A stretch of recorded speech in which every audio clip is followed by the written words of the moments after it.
மேற்கு மொட்டை மாடி கூட்டத்தில் வந்து ஜப்பானில் போன மாதம் நடந்த நிலநடுக்கம், அதுக்கப்புறம் சுனாமி, அதுக்கப்புறம் அணுமின் நிலையத்தில் வந்து பிரச்சனைகள், அதை பற்றி பேசுறதுக்கு எல்வி கிருஷ்ணன் வந்திருக்காரு இன்னைக்கு. அவர் வந்து ஒரு 40 வருஷமாக டிபார்ட்மெண்ட் ஆஃப் அட்டாமிக் எனர்ஜியில் இருந்திருக்காரு.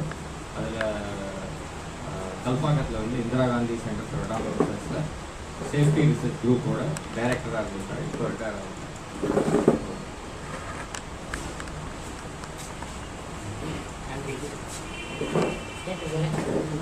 கொஞ்சம் வால்யூம் கூட ஏற்றிட்டா கொஞ்சம் நீங்கள் கிட்டக்க வச்சு பேசினா போதும். பட்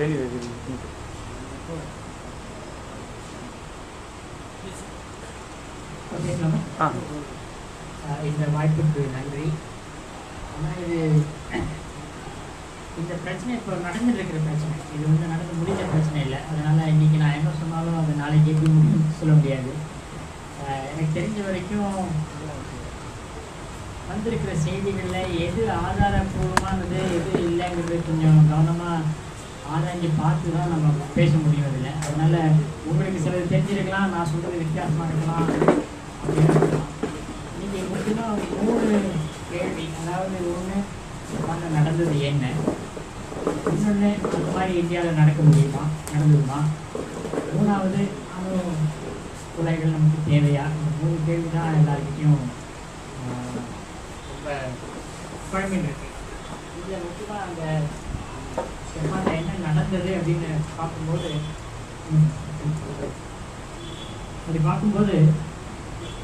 இதுதான் அந்த ஜப்பானில்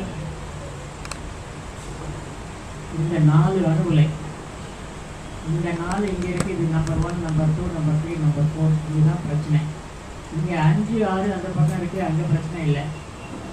அப்புறமா இன்னொரு 4 அணு உலைகள் இன்னும் இந்த பக்கமாக இருக்குது, இந்த பக்கமாக இருக்கு. அதுலேயும்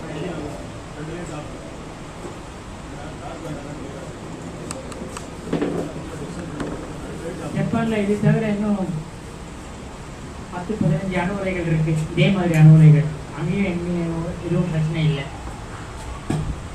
இங்கே கொஞ்சம் தூரம் வடக்கில் 4 அணு உலைகள் இருக்குது, அங்கேயும் பிரச்சனை இல்லை. இந்த இடத்துல பார்த்தீங்கன்னா ஒரு பிரச்சனை இருக்குது.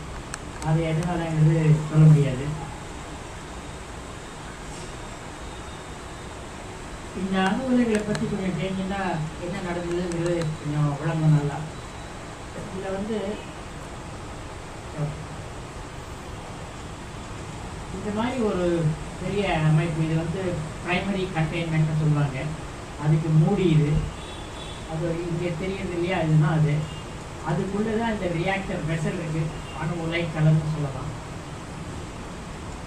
அதை சுற்றி இந்த கார் டயரில் இருக்கிற டியூப், அந்த மாதிரி ஒரு அமைப்பு. அதுக்குள்ளே தண்ணி, அது எதனாலன்னு சொல்கிறேன் நான் அப்புறம். தண்ணினா சாதாரண தண்ணியா இல்லை ஹெவி வாட்டரா? சாதாரண தண்ணி. இங்கே எங்கேயுமே ஹெவி வாட்டரே கிடையாது, கிடையாது. இந்த அணு உலைக்கலனுக்கு மேலே இங்கே ஆப்ரேட்டிங் ஃப்ளோர். இந்த படத்தை பார்த்தா இன்னும் கொஞ்சம் நல்லா விளங்கும். மேலே இருக்கிற பட்டம் இதுதான் அந்த அணு உலைக்கலன். இதுதான் இப்போ பார்த்தோமே அந்த மாதிரி ஒரு அமைப்பு. இது அணு உலைக்கலனுக்கு மூடி, இது இந்த அமைப்புக்கு மூடி, இந்த பிரைமரி கண்டெய்ன்மெண்ட்டுக்கு மூடி இது. அப்புறமா அந்த ரப்பர் டியூப் மாதிரி இருக்குங்க, அது அதோட கிராஸ் செக்ஷன் இது, அதை சுற்றிட்டு இருக்கு. இது எதனாலன்னு கேட்டால், இந்த அணு உலையில் இந்த பக்கம் நிறைய பைப்ஸ் எல்லாம் இருக்குது. அந்த பைப்பில் ஏதாவது உடைப்பு ஏற்பட்டதுன்னா தண்ணி இங்கே வரும். அந்த தண்ணி வந்து அணு உலைக்குள்ளேருந்து வரதுனால அது நிறைய கதிரியக்கமெல்லாம் இருக்கும். அப்புறமா அந்த உள்ளே இருக்கிற தண்ணி வந்து ரொம்ப அதிக ப்ரெஷரில் இருக்கும். அது வெளியில் வந்ததுன்னா எல்லாம் நீராவியாக மாறிடும். அதனால் இங்கேயும் அழுத்தம் ஜாஸ்தியாகும். அதை குறைக்கிறதுக்காக இந்த நீராவியை இங்கே கொண்டு வந்து இந்த தண்ணிக்குள்ளே அதை சேர்த்தா அது வந்து நீராவி கண்டென்ஸ் ஆகி தண்ணி ஆகிடும், அந்த அழுத்தம் குறையும். அந்த அடிப்படையில் தான் இந்த அமைப்பு. இந்த பிரைமரி கண்டெய்ன்மெண்ட்டுக்கு ஒரு மூடி இங்கே, அதுக்கு மேலே நிறைய கான்கிரீட் ஸ்லாப், அதுக்கு மேலே தான் ஆப்ரேட்டிங் ஃப்ளோர். இங்கே இருந்து கதிர்வீச்செல்லாம் தடுக்கிறதுக்காக இந்த கான்கிரீட் ஸ்லாப் இங்கே. அவங்க இந்த அணு உலையில் வந்து எரிபொருள் எடுக்கணும், உலையில் எடுத்து எடுக்கணும், இல்லைன்னா உலையில் போகணும்னா இந்த மூடியை எடுத்துட்டு இந்த மூடியை எடுத்துட்டு இந்த இடத்துல தண்ணி நிரப்பி இங்கே ஒரு ட்ரெயின் கொண்டு வந்து இங்கே இருந்து இந்த அணு உலை எரிபொருள் எல்லாம் எடுத்து கையோட இந்த இடத்துல ஒரு நீர் தொட்டி அந்த நீர் தொட்டியில் வச்சுருவாங்க. இதுதான் ஃபியூல் ஸ்டோரேஜ். வேறு ஏதாவது எக்யூப்மெண்ட் இருந்ததுன்னா அது வந்து இந்த பக்கம் இன்னொரு தொட்டி அதில் வைப்பாங்க. இந்த அமைப்பு நீங்கள் கொஞ்சம் மனசில் வச்சுருந்தீங்கன்னா அப்புறமா ஈஸியாக இருக்கும் உங்களுக்கு. இதுதான் இந்த ஆப்ரேட்டிங் ஃப்ளோர். இதுதான் அந்த அணு உலைக்கிணனுக்கு நேர் மேலே இருக்கிறது. இந்த கான்கிரீட் ஸ்லாப்லாம் இங்கே தான் இருக்குது. இதுதான் அந்த நீர் தொட்டி, அணு உலையிலேருந்து எடுத்த எரிபொருள்லாம் இங்கே தான் இருக்குது. ஸோ இங்கே ஒரு சின்ன ரோலிங் ட்ரெயின் ஒன்று, அப்புறமா மேலே கூரையில் ஒரு electric over head travelling train ஒன்று இருக்கும். அதுதான் இந்த ஸ்லாப், அப்புறமா அந்த மூடியெல்லாம் எடுக்கிறதுக்கு. அடுத்த படத்தில் பார்த்தா அவங்களுக்கு தெரியும். இதுதான் அந்த மூடி எடுத்துகிட்டு இருக்காங்க. இப்போ மூடி எடுத்து இந்த இடத்துல வச்சாச்சு. இது வந்து இப்போ இந்த அணு உலை கலன் இப்போ நமக்கு தெரியும். மேலேருந்து பார்த்தா அதோட மூடியும் எடுத்துட்டு அப்புறமா அதில் வந்து எரிபொருள் எடுக்கிறதோ இல்லை உள்ளே போடுறதோ அதெல்லாம் செய்யலாம். அதே தான் இங்கேயும் காமிச்சிருக்கு. இதில் வந்து பொதுவாக அணு உலை இயக்கும்போது தண்ணி உள்ளே போடுறது, இங்கே தண்ணி நீராவியாக மாறுறது, நீராவி வெளியில் வருது, அது நேராக டர்பைனுக்கு போகுது. இங்கே வந்து வேறு கொதிகலனே கிடையாது, அணு உலையே கொதிகலன் தான் இல்லை. அதுதான் இதில் ஒரு வித்தியாசம். நம்ம நாட்டில் இருக்கிற மற்ற அணு உலைகளுக்கும் இதுக்கும் அதுதான் வித்தியாசம். ஆனால் நம்ம நாட்டில் இதே மாதிரி தாராப்பூரில் பாயிலிங் வாட்டர் ரியாக்டர்னு இருக்குது. இதுதான் ரியாக்டர் கோர். இங்கே தான் இந்த அணு உலை எரிபொருளெல்லாம் இருக்குது. இதுதான் இந்த ப்ரெஷர் வெசல் உலைக்கால் நம்ம பார்த்தது. இதுதான் ப்ரைமரி கண்டெய்ன்மெண்ட், அதாவது ட்ரைவல்னு சொல்கிறது. இந்த நியூஸ் பேப்பர் ரிப்போர்ட் எல்லாம் அப்படி வந்துருக்கு ட்ரைவல்ஸு. இது வந்து தண்ணி இங்கே இருக்கிறதுனால இதை வந்து வெட்வெல்னு சொல்கிறது. இதுவும் ப்ரைமரி கண்டெய்ன்மெண்ட் சென்டர் தான். இங்கே தண்ணி இல்லாதனால ட்ரைவல்னு சொல்கிறது. நீட் தொட்டி ஸ்பெண்ட் ஃபியூல் பூல் இங்கே பார்க்குறீங்க. இங்கே இது வந்து செகண்டரி கண்டெய்ன்மெண்ட்னு சொல்கிறாங்க. இந்த அமைப்பை நீங்கள் பார்த்தீங்கன்னா நீங்கள் என்ன மாதிரி அமைப்புன்னு பாருங்கள். இங்கே இது வந்து கான்கிரீட் சோடெலாம் ஒன்றும் கிடையாது. இந்த மாதிரி ஒரு இரும்பு கட்டர்லாம் வச்சு அப்புறமா அங்கே வந்து ஏதோ ஒரு பேனல் போட்டிருக்காங்க. ஏதாவது இங்கே அழுத்தம் ஜாஸ்தி ஆச்சுன்னா இந்த பேனல் உடைச்சி போடணும் அப்படின்ட்டு. கூறியும் அதே மாதிரி தான் இருக்குது. அவ்வளோவா பாதுகாப்பான அமைப்பாக தெரியல இது, ஆனாலும் அவன் வச்சுட்டு இருக்கான். அந்த நிலநடுக்கம் ஏற்பட்ட போது உடனே கரண்ட் ஆஃப் ஆகிடுச்சு. கரண்ட் ஆஃப் ஆச்சுன்னா ரியாக்டரும் இயங்கலை, நின்று போச்சு. பவர் ஜென்ரேஷன் நின்று போச்சு. ஆனால் இதில் ஒரு வித்தியாசம் என்னென்னா மற்ற பவர் ஸ்டேஷனுக்கும் இந்த பவர் ஸ்டேஷனுக்கும் என்ன வித்தியாசம்னா இந்த அணு உலையில் வந்து நீங்கள் இந்த ஃபிஷன் ரியாக்ஷன்லாம் நின்று போனால் கூட ஓரளவுக்கு வெப்பம் வந்துகிட்டே இருக்கும். ஏன்னா அந்த உள்ள நிறைய கதிரியக்க பொருள்லாம் இருக்கு இல்லையா. அதனால் இப்போது ஏறத்தாழ உங்களுக்கு ஒரு 1000 மெகாவாட்டு மின் உற்பத்தி அப்படின்னா அதில் வந்து ஒரு 3000 மெகாவாட்டு வெப்பம் இருக்கணும். அப்போதான் அது 3/1 தான் நமக்கு மின்சாரமாக கிடைக்கிறது. அப்படி அந்த 3000 மெகாவாட்டு வெப்பம் இருந்ததுன்னா அணு உலை நின்று போன அந்த சமயத்தில் வெப்பம் இன்னும் ஒரு 6% இருக்கும். 6% தான் 180 மெகாவாட் இருக்கும். ஒரு நாள் கொஞ்சம் கொஞ்சமாக குறைஞ்சிட்டே வரும். ஒரு நாள் ஆச்சுன்னா அதில் வந்து 1% ஆகிடும். அப்புறமா ஒரு 5 நாள் ஆச்சுன்னா ஒரு 40% ஆகும். அப்படி குறைஞ்சிட்டே வரும். அதனால என்ன முக்கியம் கேட்டால் இந்த அணு உலை ஏறுறது நின்று போனாலும் உள்ளே வந்து தண்ணி நம்ம ஏற்றிட்டே இருக்கணும். அப்போ தான் அந்த உள்ளே இருக்கிற வெப்பத்தை நம்ம வெளியேற்ற முடியும். அதுக்காக தான் இந்த எமர்ஜென்சி கோர் கூலிங் சிஸ்டம்னு உண்டு. சப்போஸிங் அந்த ஹீட் வெளியிலேயே போகலைன்னா என்ன ஆகும்? அதான் வரப்போகுது. இப்போ வந்து அந்த ஹீட்டை வந்து நம்ம எப்படியும் எடுத்துக்கணுங்கிறதுக்காக அந்த எமர்ஜென்சி கோர் கூலிங் சிஸ்டம் அதில் வந்து 2-3 சிஸ்டம் வச்சுருப்பாங்க. எப்போவுமே இந்த அணு உலையிலாம் ஒரு சிஸ்டம் மட்டும் கிடையாது. ஏன்னா ஒரு சிஸ்டம் எப்பாவது இயங்காமல் போச்சுன்னா அதுக்கு மாற்று அமைப்பு ஏதாவது இருக்கணும் அப்படின்ட்டு. அந்த மாற்று அமைப்பு கூட கூடுமான வரைக்கும் ஒரு காமன் காஸ் ஃபெயிலியர் இருக்கக்கூடாது அப்படின்ட்டு.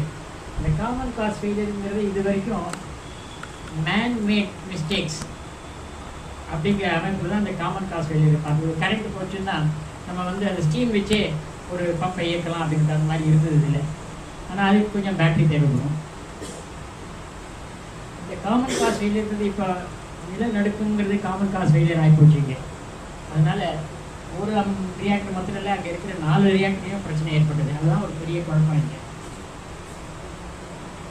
இங்கே என்னாச்சுன்னு கேட்டால், அந்த டீசல் ஜென்ரேட்டர் வந்தது, ஸ்டாப் பண்ண ஆரம்பிச்சது இமீடியட்டாக. ஒரு 1/2 மணி நேரம் ஆச்சு. அப்புறமா சுனாமி வந்ததில் டீசல் ஜென்ரேட்டர் பிடிச்சி போயிடுச்சு. சரி, டீசல் ஜென்ரேட்டர் போச்சு. பேட்ரி இருக்குது, பேட்டரியை வச்சு நம்ம கொஞ்சம் வேலை செய்யலாம். ஆனால் பேட்டரிக்கு வந்து ஒரு 8 மணி நேரம் தான் பேட்டரி வேலை செய்யும். அந்த 8 மணி நேரத்துக்குள்ளே திரும்பி பவர் வந்ததுன்னு நினச்சா, பட் ஆனால் இங்கே வந்து அந்த பவர் வரல. ஸோ அடுத்து பார்க்கும்போது இந்த பேட்டரி இருக்கிற வரைக்கும் இதுதான் முதல்ல நம்ம பார்த்த அமைப்பு. இப்போ வந்து பேட்டரி இருக்கிற வரைக்கும் அந்த தண்ணி உள்ளே போகலைன்னா இங்கே தண்ணி நீராவி வந்துகிட்டே இருக்கும். அந்த நீராவியை வந்து இங்கே அழுத்தம் ஜாஸ்தியாகும் இல்லையா, அதை வந்து எப்படியாவது வெளியில் கொண்டு வந்து இந்த அழுத்தம் இங்கே குறைக்கணுங்கிறதுக்காக ஒரு பைப் இருக்குங்க. அந்த பைப்பில் நேரம் அந்த நீராவி அங்கேருந்து இங்கே வந்து கலந்து இங்கே தண்ணியாக மாதிரி இந்த அழுத்தத்தை இங்கே குறைக்கணும்.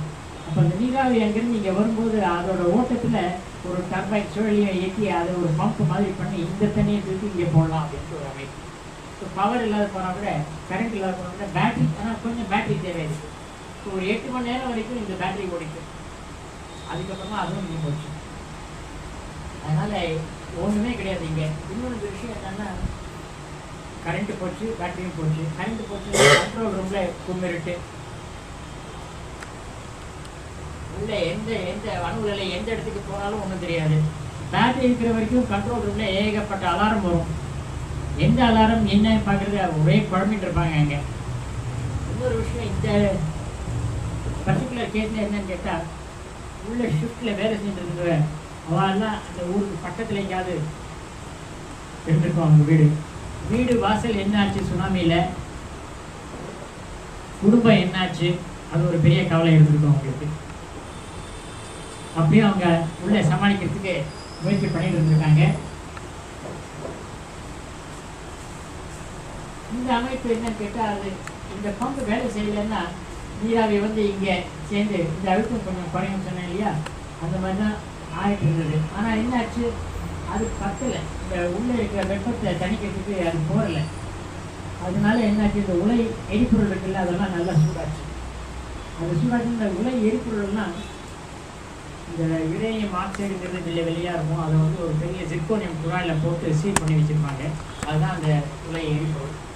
இந்த ஜிர்கோனியம்ங்கிறது ரொம்ப சூடாச்சுன்னா 1000-1500 கிலோமீட்டர் சென்டிகிரேட் ஆச்சுன்னா வெப்பம், அது வந்து இந்த நீராவியோட ரியாக்ட் பண்ணி கெமிக்கல் ரியாக்ஷனில் ஹைட்ரஜன் உற்பத்தி ஆகும். அந்த மாதிரி இந்த இடத்துல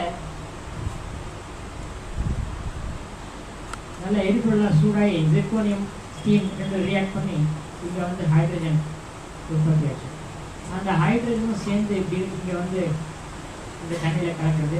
ஆனால் ஹைட்ரஜன் வந்து தண்ணியில் வந்து டிசால்வ் ஆகாது. அதனால் ஹைட்ரஜன் வந்து நேராக இங்கே வருது. அது மட்டும் இல்லை, இங்கேருந்து நிறைய கதிரியக்க பொருளும் இங்கேருந்து ஹைட்ரஜனோடு இங்கே வருது. அதனால் இந்த இடத்துல ஹைட்ரஜன் நிறைய வந்திருக்கு. ஒரு ரியாக்டரில் ஒரு 100 கிலோகிராம் 800 கிலோகிராம் ஹைட்ரஜன் உண்டாக்க முடியுது. அந்த அளவுக்கு இங்கே ஜிர்கோனியம் இருக்குது. இன்னும் சில பெரிய ரியாக்டர் எல்லாம் 500 கிலோகிராம் ஹைட்ரஜன் கூட உற்பத்தி ஆகும். அந்த ஹைட்ரஜன் இங்கே வந்து வாயுவாக இந்த அழுத்தம் இங்கே அதிகமாகுது. கூடவே இந்த வாயு இந்த கதிர்வீச்சு பொருள் இங்கே வந்திருக்கு.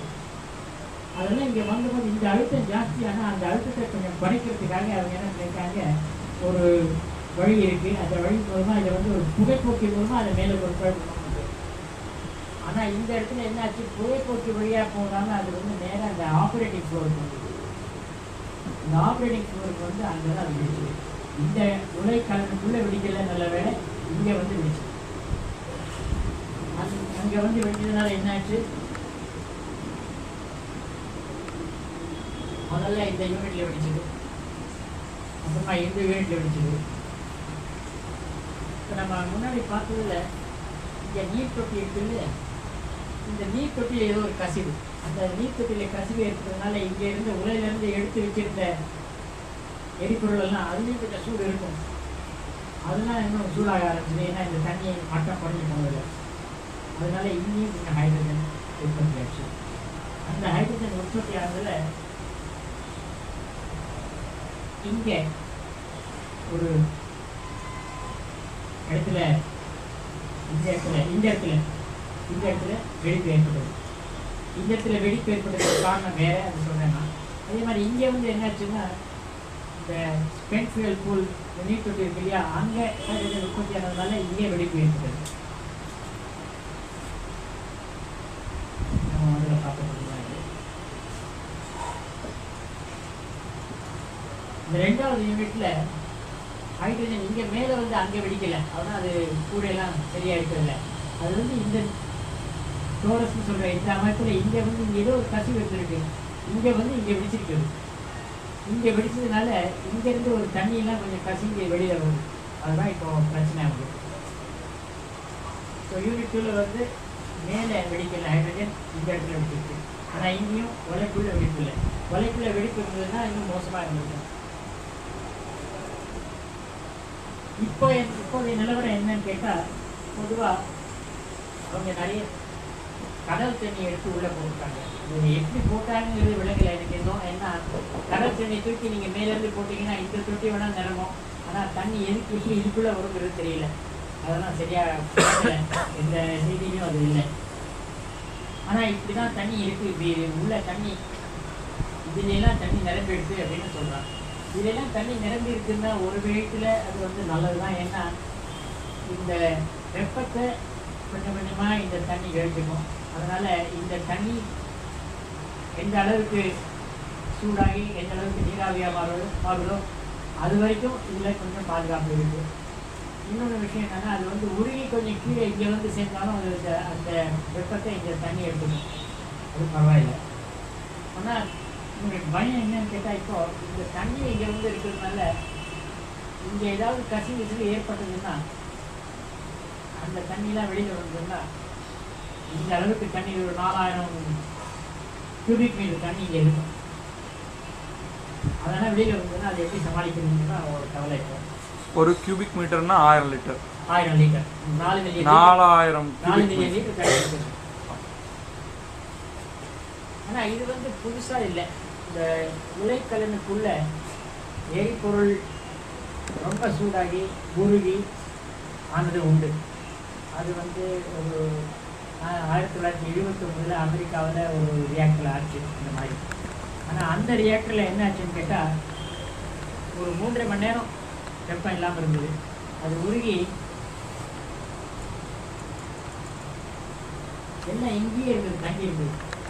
மேலே பார்த்தீங்கன்னா இந்த இடத்துல இந்த ராக்கி ஸ்டீல் ஸ்ட்ரக்சரல் மெட்டீரியல்ஸ் எல்லாம் இருக்குது. இந்த இடத்துல எரிபொருள் யுரேனியம் எல்லாம் உருகி எரிபொருள், அப்புறமா அங்கே ஸ்டீல் இருக்குது, சிர்கோனியம் எல்லாமே சேர்ந்து இங்கே கட்டி ஆகிடுச்சிங்க. சில எரிபொருள் வந்து உருகி கீழே வந்து இதோ இங்கே தங்கிடுச்சு. ஆனால் அங்கே வந்து கீழே தண்ணியே கிடையாது. அந்த 3 மைல் அந்த ரியாக்டர் ஆக்சிடென்ட்டில் இங்கே வந்து கீழே தண்ணி இருக்குது. அது ஒரு விதத்தில் நல்லது இங்கே. ஆனாலும் அப்போ வந்து என்ன ஆச்சுன்னு கேட்டால், இங்கேருந்து நிறைய சீசியம் அண்ட் அயோடின் இதுதான் முக்கியமாக வந்தது. ஏன்னா சீசியம்ங்கிற பொருள் அணுப்பிளவு ஏற்படும் போது நிறைய எலிமெண்ட்ஸ் எல்லாம் இந்த மாதிரி உண்டாகுது. ஒரு யுரேனியம் அணு 2ஆக பிளந்ததுன்னா ஒரு சமயம் அது வந்து சீசியம், அப்புறமா வேறு இன்னொரு ஸ்ட்ரான்ஷியம் அந்த மாதிரி ஆகும். ஒரு சமயம் அது வந்து அயோடின், அப்புறமா வேறு ஒரு பொருள், இந்த மாதிரி ஒரு 100 விதமாக அது பிளக்க முடியும். அதில் முக்கியமாக நம்ம பார்க்க வேண்டியது என்ன, சீசியம் அயோடின் ரெண்டும் என்னன்னு கேட்டால், சீசியம் வந்து ரொம்ப கொஞ்சம் சூடு அதிகமானாலும் அது வந்து வாயு வடிவத்தில் வெளியில் வந்துடும். அயோடினும் அதே மாதிரி தான். சில சமயத்தில் சீசியம் அயோடின் ரெண்டும் உள்ளே சேர்ந்து சீசியம் அயோடைடாக மாதிரி வெளியில் வரும், அதுவும் உண்டு. ஸோ அதனால் அந்த 2 கதிரியக்க பொருள் தான் ரொம்ப முக்கியமாக இருக்குது. இப்போ காற்று வழியாக அதுதான் வருது. அங்கே ஹைட்ரஜன் உற்பத்தி இங்கேயும் ஹைட்ரஜன் உற்பத்தி ஆச்சு. ஏன்னா இங்கேயும் அப்போ அந்த சமயத்தில் அவளுக்கு என்ன ஆச்சுன்னு தெரியல. ஒருவேளை ஹைட்ரஜன் பபுள் உள்ளே இருக்கா, அது வெடிக்குமாங்கிறது நிறைய பீதி இருந்தது. ஆனாலும் அப்புறமா தான் புரிஞ்சது ஹைட்ரஜன் உள்ளே வெடிக்கிறதுக்கு வாய்ப்பு இல்லை. அது வந்து கட்டணத்துக்குள்ளே தான், அந்த கண்டெய்ன்மெண்ட்டுக்குள்ளே தான் வந்து வெடிச்சது. ஆனால் உண்மையாக அது நான் அப்புறம் காமிக்கிறேன் அது எதனால் அப்படி ஆகலைன்னு. ஸோ இப்போ உள்ளே வந்து எரிபொருள் உருகி இருக்கு ஓரளவுக்கு, எந்த அளவுக்கு தெரியாது, அது 30% 40% 70% தெரியாது. ஆனால் இது வரைக்கும் இந்த உலைக்கலன் ரியாக்டர் வெசல் எதுவும் சேதம் இருக்கிறதா தெரியல. அது அப்படியே இருந்ததுன்னா இப்போ வந்து இந்த கடல் தண்ணியெல்லாம் போய் இப்போ நல்ல தண்ணியை உள்ளே போட்டுருக்காங்க. ஆனால் எந்த இடத்துலையோ கசிவு இருக்குது, ஏதோ பைப் லைனில் கசிவு இருக்குது. இந்த தண்ணி போட போட இங்கே தண்ணி மேலே இது மட்டை ஏற மாட்டேங்கிறது, தண்ணி எங்கேயோ வெளியில் போகுது. அந்த தண்ணியெல்லாம் கதிரிக்காக இருக்கிற தண்ணி, அதான் கவலை. இப்போ அது எங்கே போகுது அதை பார்த்து அது இது கொஞ்சம் வந்து ஜப்பானில் தான், நாட் சாரி இங்கே இல்லை, இங்கே ஜப்பானில் தான்.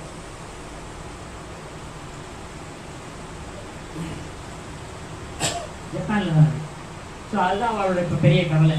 தண்ணி போட்டுகிட்டே இருக்கோமே, அது மட்டை ஏற மாட்டேங்கிறது, அது எங்கே போகுது தண்ணி அப்படின்ட்டு.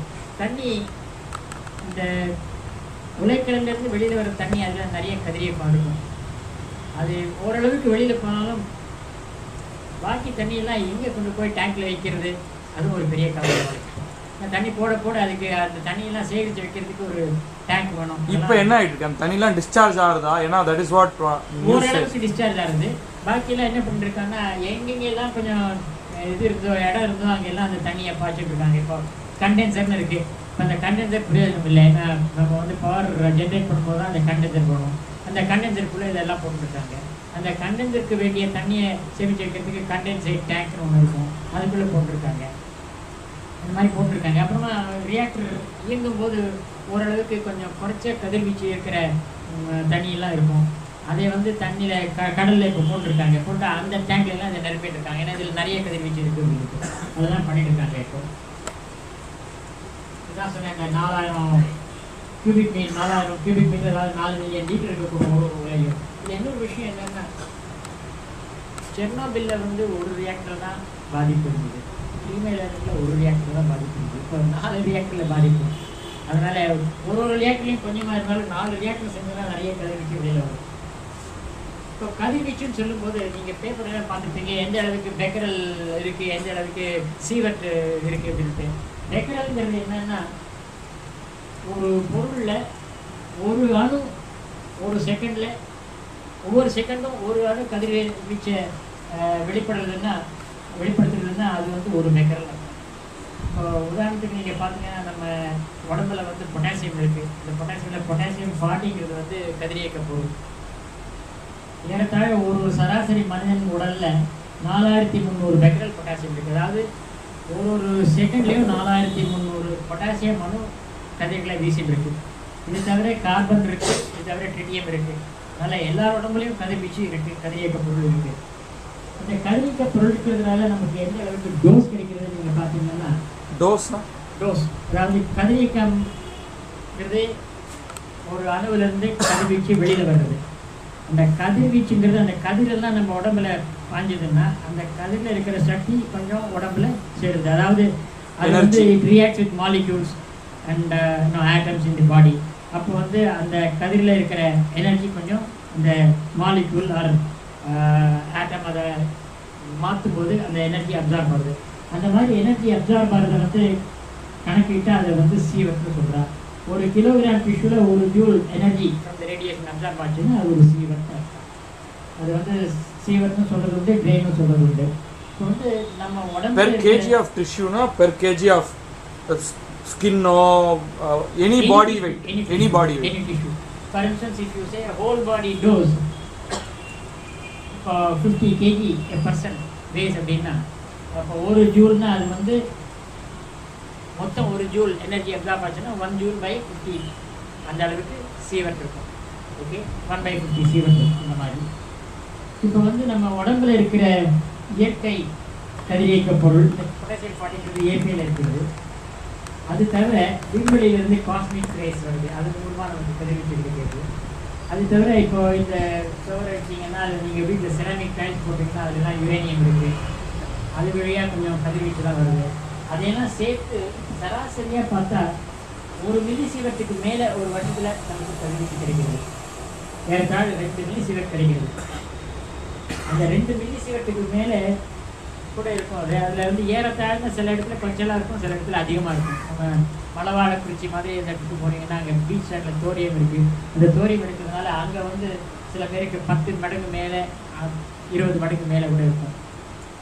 அது கூட நீங்கள் அடுத்தது காமிக்கிறேன் நான். இப்போ பொதுவாக அங்கே வந்து எல்லாரும் அளந்து பார்க்கும்போது இந்த இடத்துல மில்லி சீவர்ட் பர் ஹவர் இருக்குது, அதாவது ஒரு மணி நேரம் அங்கே இருந்தீங்கன்னா இந்த மில்லி சீவர்ட் அளவு உங்களுக்கு டோஸ் கிடைக்கும் அப்படின்ட்டு. அப்புறமா அங்கே வேலை செய்கிறாங்க அவங்களுக்கு வந்து 100 மில்லி சீவர்ட் ஒரு கணக்கு. அதாவது எப்போவுமே நீங்கள் வந்து ஒரு ரியாக்டரில் வேலை செய்யும்போது அவங்களுக்கு வந்து கதிர்வீச்சு அதிகமாக இருக்கக்கூடாதுங்கிறது ஒரு கணக்கு உண்டு, அவருக்கு ஒரு லிமிட் வரம்பு உண்டு. இப்போ இந்த ஆக்சிடெண்ட்டில் வந்து இந்த 100 மில்லி சீவர்ட்டுங்கிறத 250 மில்லி சீவர்ட்டாக பண்ணியிருக்காங்க. ஏன்னா அவங்க அந்த அளவுக்கு வேலை செய்யலைன்னா வெளியில் நிறைய கதிர்வீச்சு பரவுங்கிற அடிப்படையில் இன்னும் சொல்கிறது உண்டு. அதாவது ஒருத்தரோட உயிரை நம்ம சேவ் பண்ணணும் அப்படின்னா, ஒரு லைஃப் சேவ் பண்ணணும்னா நீங்கள் வந்து நேராக அங்கே போய் அவரை இழுத்துட்டு வரணும்னா உங்களுக்கு 250 மில்லி சீவர்ட் கிடைச்சாலும் பரவாயில்ல, போய் செய்யணும். அதாவது உயிர் தான் முக்கியம் அப்படிங்கிறது. இப்போ நீங்கள் இந்த வரைபடத்தை பார்த்தீங்கன்னா இதில் வந்து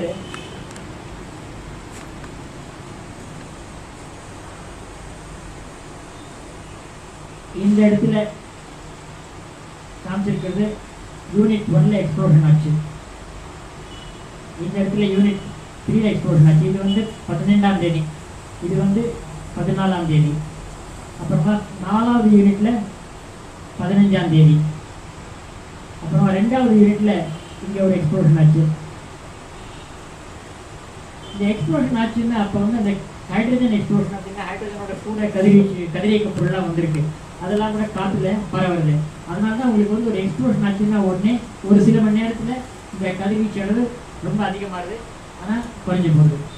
இப்போ வந்து காற்று மூலமாக கதிர்வீச்சு பரவுறது நின்று போச்சுருக்கோம், ஏன்னா ஹைட்ரஜன்லாம் போயிடுச்சுருக்கோம். இப்போ வந்து தண்ணி கசிகிறது இல்லையா, அந்த தண்ணி மூலமாக தான் கதிர்வீச்சு கதிரியக்க பொருளெல்லாம் வெளியில் வருது. அதனால் அதெல்லாம் தரையில் படிக்கிறது, இல்லை அப்போ தான் கடலில் போய் கலக்கிறது. காற்று மூலமாக வந்ததுன்னா காற்று எந்த திசையில் போகிறதோ அந்த திசையில தான் அதிகமாக இருக்கும். காற்று அந்த திசையில் வீசுகிற வரைக்கும் அந்த இடத்துல கதிர்வீச்சு அதிகமாக இருக்கும். அதனால் அங்கே குறைஞ்சி போகுது. காற்று நின்று போச்சுன்னா, காற்று வேறு திசையில் போச்சுன்னா. இப்போ வந்து காற்று மூலமாக பரவல, தண்ணி மூலமாக பரவுது. இதில் இன்னொரு விஷயம் என்னன்னு கேட்டால், இந்த நிலநடுக்கம் ஏற்பட்ட உடனே அவளுக்கு வந்து தெரிஞ்சு போச்சு இது வந்து கொஞ்சம் பெரிய நிலநடுக்கம் தான் அப்படின்ட்டு. ரியாக்டர் ஷட் டவுன் ஆகிட்டு இருந்தால் கூட அவங்களுக்கு வந்து இதை வந்து நமக்கு தெரியப்படுத்தணும் மேலே அப்படின்ட்டு. அதுவும் அந்த டீசல் ஜென்ரேட்டர் நின்ற உடனே அவங்களுக்கு வந்து கவர்மெண்ட்டுக்கு தெரியப்படுத்திட்டாங்க. கவர்மெண்ட் வந்து அங்கே 2 கிலோமீட்டருக்குள்ளே இருக்கிறவங்கலாம் வெளியில் போயிடணும், இடமாற்றம் செய்யணும் அப்படின்ட்டு. இது வந்து கதிரியக்க பொருள் வெளியில் பரவுறதுக்கு முன்னாடியே அவங்க முன்ஜாகிரதையாக செஞ்ச வேலை இது. அது எல்லா இதுலேயும் உண்டு. எமர்ஜென்சி ப்ரிப்பேர்னஸ் பிளானில் இந்த ப்ரிகாஷனரி மெஷர் அப்படின்னு செய்கிறது உண்டு. அதை செஞ்சதுனால இது ரொம்ப நல்லதாக போச்சு. அப்புறமா அந்த எக்ஸ்ப்ளோஷன் நடக்கிறதுக்கு முன்னாடியே அவங்க வந்து 2 கிலோமீட்டர் மாத்திரம் இல்லை, 10 கிலோமீட்டர் வரைக்கும் எல்லோரும் இந்த இடத்த விட்டு போகணும் அப்படின்ட்டு ஒரு ஆர்டர் போட்டாங்க. தவிர எனக்கு தெரிஞ்சது, அதாவது ஐடின் வந்ததுன்னா இந்த ஐடின்ங்கிறது வந்து நம்ம தைராய்டுக்குள்ளே போய் அங்கே மாட்டிக்கும்.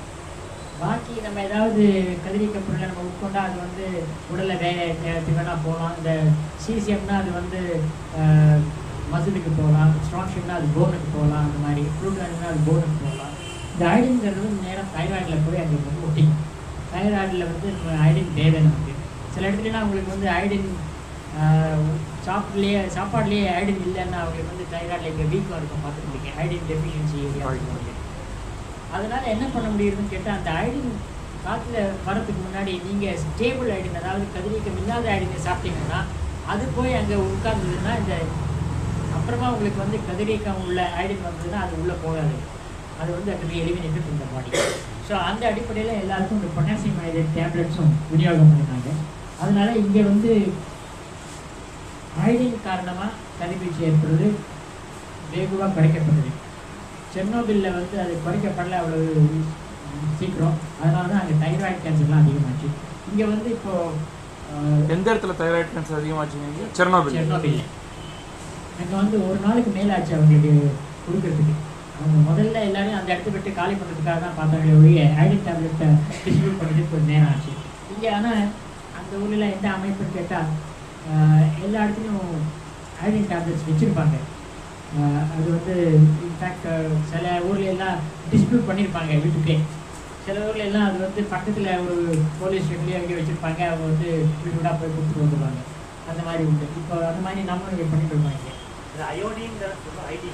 அயோடின் அயோடின் இப்போ டிங்சர் ஆஃப் அயோடின் சொல்கிறோம் இல்லையா, அந்த மாதிரி அயோடின் தான் இது. அது இது வந்து அயோடின், அது வந்து டிங்சர் ஆஃப் அயோடின்ல அது வந்து ஒரு அயோடின் தண்ணியில் கலந்துருக்கும். அது நம்ம வந்து வெளியில் தான் போட முடியும்.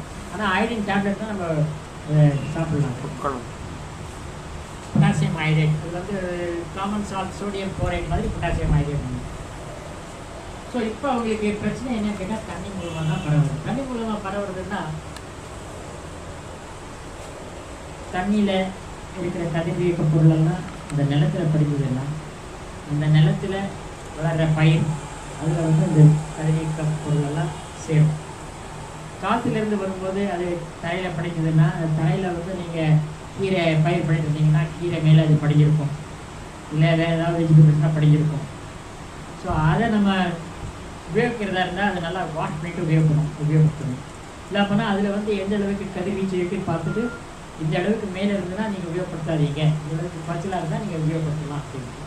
அதாவது எந்த அளவுக்கு உபயோகப்படுத்தலாங்கிறதும் அதில் இந்த மாதிரி ஒரு ஆபத்து ஏற்பட்டதுன்னா நம்ம கதிர்வீச்சுங்கிறத ஒட்டுமொத்தமாக தவிர்க்க முடியாது. ஆனால் அதை ஒரு வரம்புக்குள்ளே வச்சுருக்கலாம்.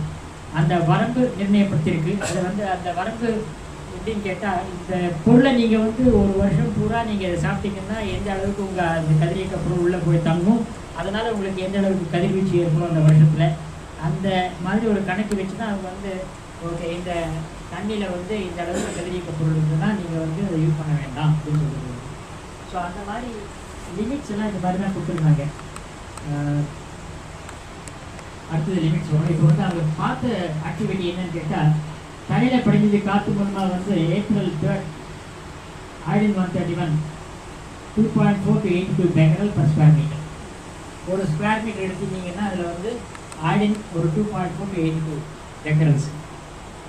Cesium 134 137 அது ரெண்டும் சேர்த்து Cesium 134 ஒரு ஐசோடோப், Cesium 137 ஒரு ஐசோடோப், அது ரெண்டும் சேர்த்து வழக்கமாக கணக்கிடுவது 5.2 to 57 becquerel. April 4 3.1 to 75 7.4 to 46. ரொம்ப குறையில ஏற்றாலும் அதே தான் இருக்குது. ஆனால் போக போக குறைஞ்சிட்டே போகணும். அது அயோடின்ங்கிறது வந்து ஒரு 8 நாள் தான் அதுக்கு அரை ஆயுட்காலம். இதில் நேச்சுரல் லெவல் ஆஃப் ரேடியேஷன் எவ்வளோ பெக்கரல்ஸ் இருக்கும்? அயோடின்ங்கிறது வந்து ஒரு 8 நாள் தான் அதோட அரை ஆயுட்காலம். அதாவது 8 நாள் ஆச்சுன்னா அதில் இருக்கிற கதிரியக்கம் வந்து பாதியாக குறைஞ்சி போகுது. அந்த மாதிரி ஒரு மாதத்தில் நீங்கள் வந்து ஒரு 4 தடவை அது குறைஞ்சி போச்சுன்னா அது ஒரு 16 மடங்கு குறைஞ்சி போயிடும் அந்த மாதிரி. ஆனால் சீசியம்ங்கிறது வந்து இதுக்கு வந்து அரை ஆட்காலங்கிறது ஒரு 30 வருஷம். அதனால தான் சீசியத்தை பற்றி ரொம்ப கவலை அதிகமாக இருக்கும். இப்போ ஐஏஏலேருந்து கூட டீம் போய் அவங்க வந்து மெஷர் பண்ணியிருக்காங்க.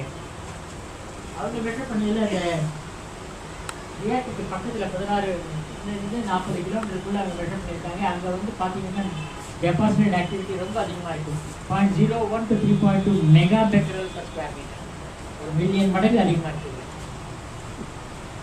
Radiation level 0.3 to 31 மைக்ரோசீவர் per hour. இப்போ கடலில் கலக்கிறது இல்லையா அந்த தண்ணியெலாம், இந்த கதிரியக்க பொருள் இருக்கிற தண்ணியெல்லாம், அதனால் என்ன இருக்குது இப்போ அந்த டிஸ்சார்ஜ் பாயிண்டில் வந்து கடலில் வந்து Iodine 131 66,000 becquerel per liter இருக்குது. ஆனால் April 3rd அது கொஞ்சம் குறைஞ்சிருக்கு. ஏன்னா அது கடலில் கலக்கிறது கொஞ்சம் குறைச்சிருக்காங்க. Cesium 134 137 21 kilo Becquerel per liter இருந்தது, 10 கிலோ பெக்கரல் per liter குறைஞ்சிருக்கு. இப்போ சமீபத்தில் ஒரு சில மணி நேரத்துக்கு முன்னாடி வந்த செய்தி என்னன்னு கேட்டால், அங்கே ஒரு கசிவு இருந்தது. அந்த கசிவு வந்து நிறுத்தியாச்சு அப்படின்ட்டு. அது கசிவு நிறுத்தியாச்சுன்னா இப்போ இனிமேல் அதிக அளவு கதிர்வீச்சு இருக்கிற தண்ணி கடலில் கலக்கிறது இன்னும் போயிடும்.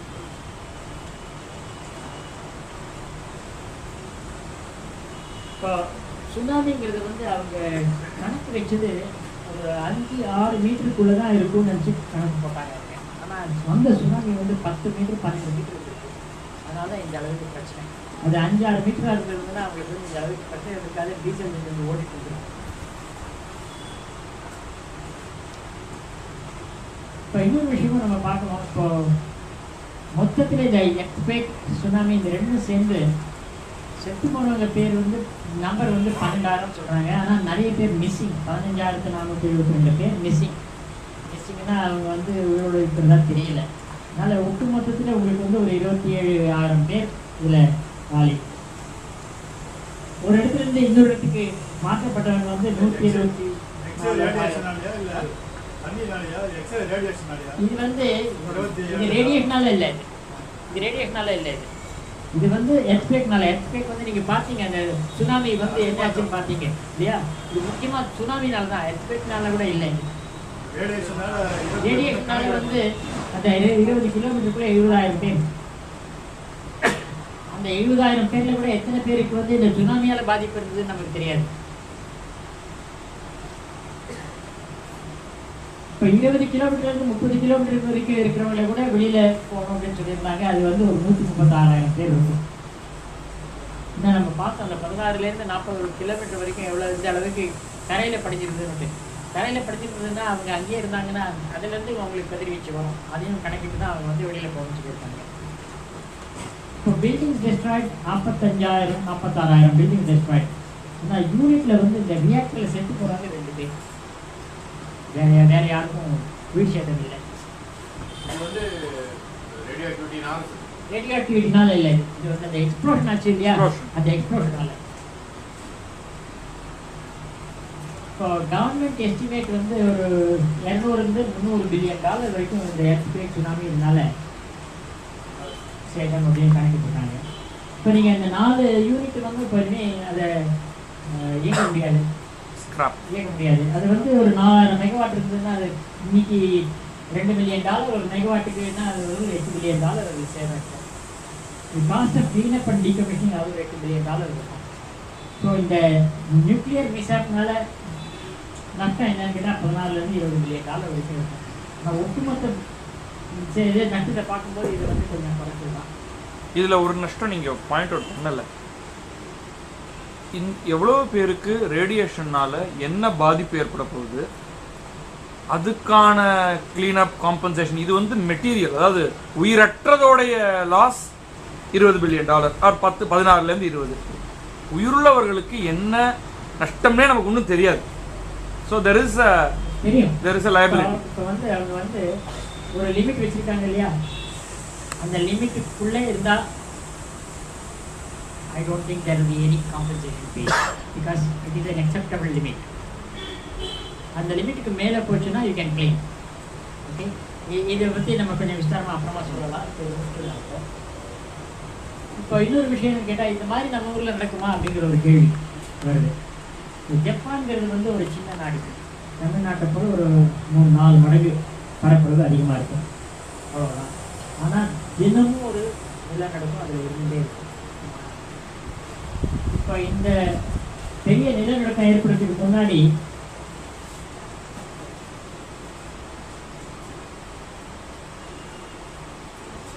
இந்த அளவுக்கு 4 ஷாக்ங்கிறது இருந்திருக்கு. அப்புறமா இந்த பெரிய நிலநடுக்கம் ஏற்பட்டது. இது வந்து இந்த இந்த இடத்துல அந்த உலையெல்லாம் இருக்குன்னு கேட்டால் அது பக்கத்துலேயே தான் இருந்துச்சு. இதெல்லாம் ஆனால் என்னைக்கு நடந்ததுன்னு பார்த்தீங்கன்னா 9ஆம் தேதியிலேருந்து ஆரம்பிச்சு இதெல்லாம் 4 ஷாக்ஸ். இதுதான் ஒரு பெரிய நிலநடுக்கம். அதுக்கப்புறமா எத்தனை நடுக்கம் பாருங்க. கேட்டால் இந்த பெரிய நடுக்கத்தில் ஒரு அமைப்பு வந்து சேதமாயிருக்காது, ஆனால் கொஞ்சம் வீக்கன் ஆயிருக்கும். அதுக்கு அடுத்தது இந்த மாதிரி நிறைய வந்ததுன்னா அது வந்து இன்னும் அதிகமாக சேதம் அதிகமாகும். நாளைக்கு எங்களுக்குமே நிலநடுக்கத்தினால எதுவும் ஆகுது, சுனாமினால தான் மோட்டார் நீங்கள் போய் எல்லாம் இருக்கிறதால நிலநடுக்கத்தினால எதுவும் ஆகுது. அந்த கேள்வி நல்ல கேள்வி தான். ஏன்னா இந்த இடத்துல சுனாமியால் தான் பாதிப்பு இருந்திருக்கு. ஒரு 4 வருஷத்துக்கு முன்னாடி இங்கே பக்கத்தில் இன்னொரு ஊரில் ஒரு இதே மாதிரி ஒரு 7 ரியாக்டர் இருந்தது. அங்கே ஒரு நிலநடுக்கம் ஏற்பட்டது 2007.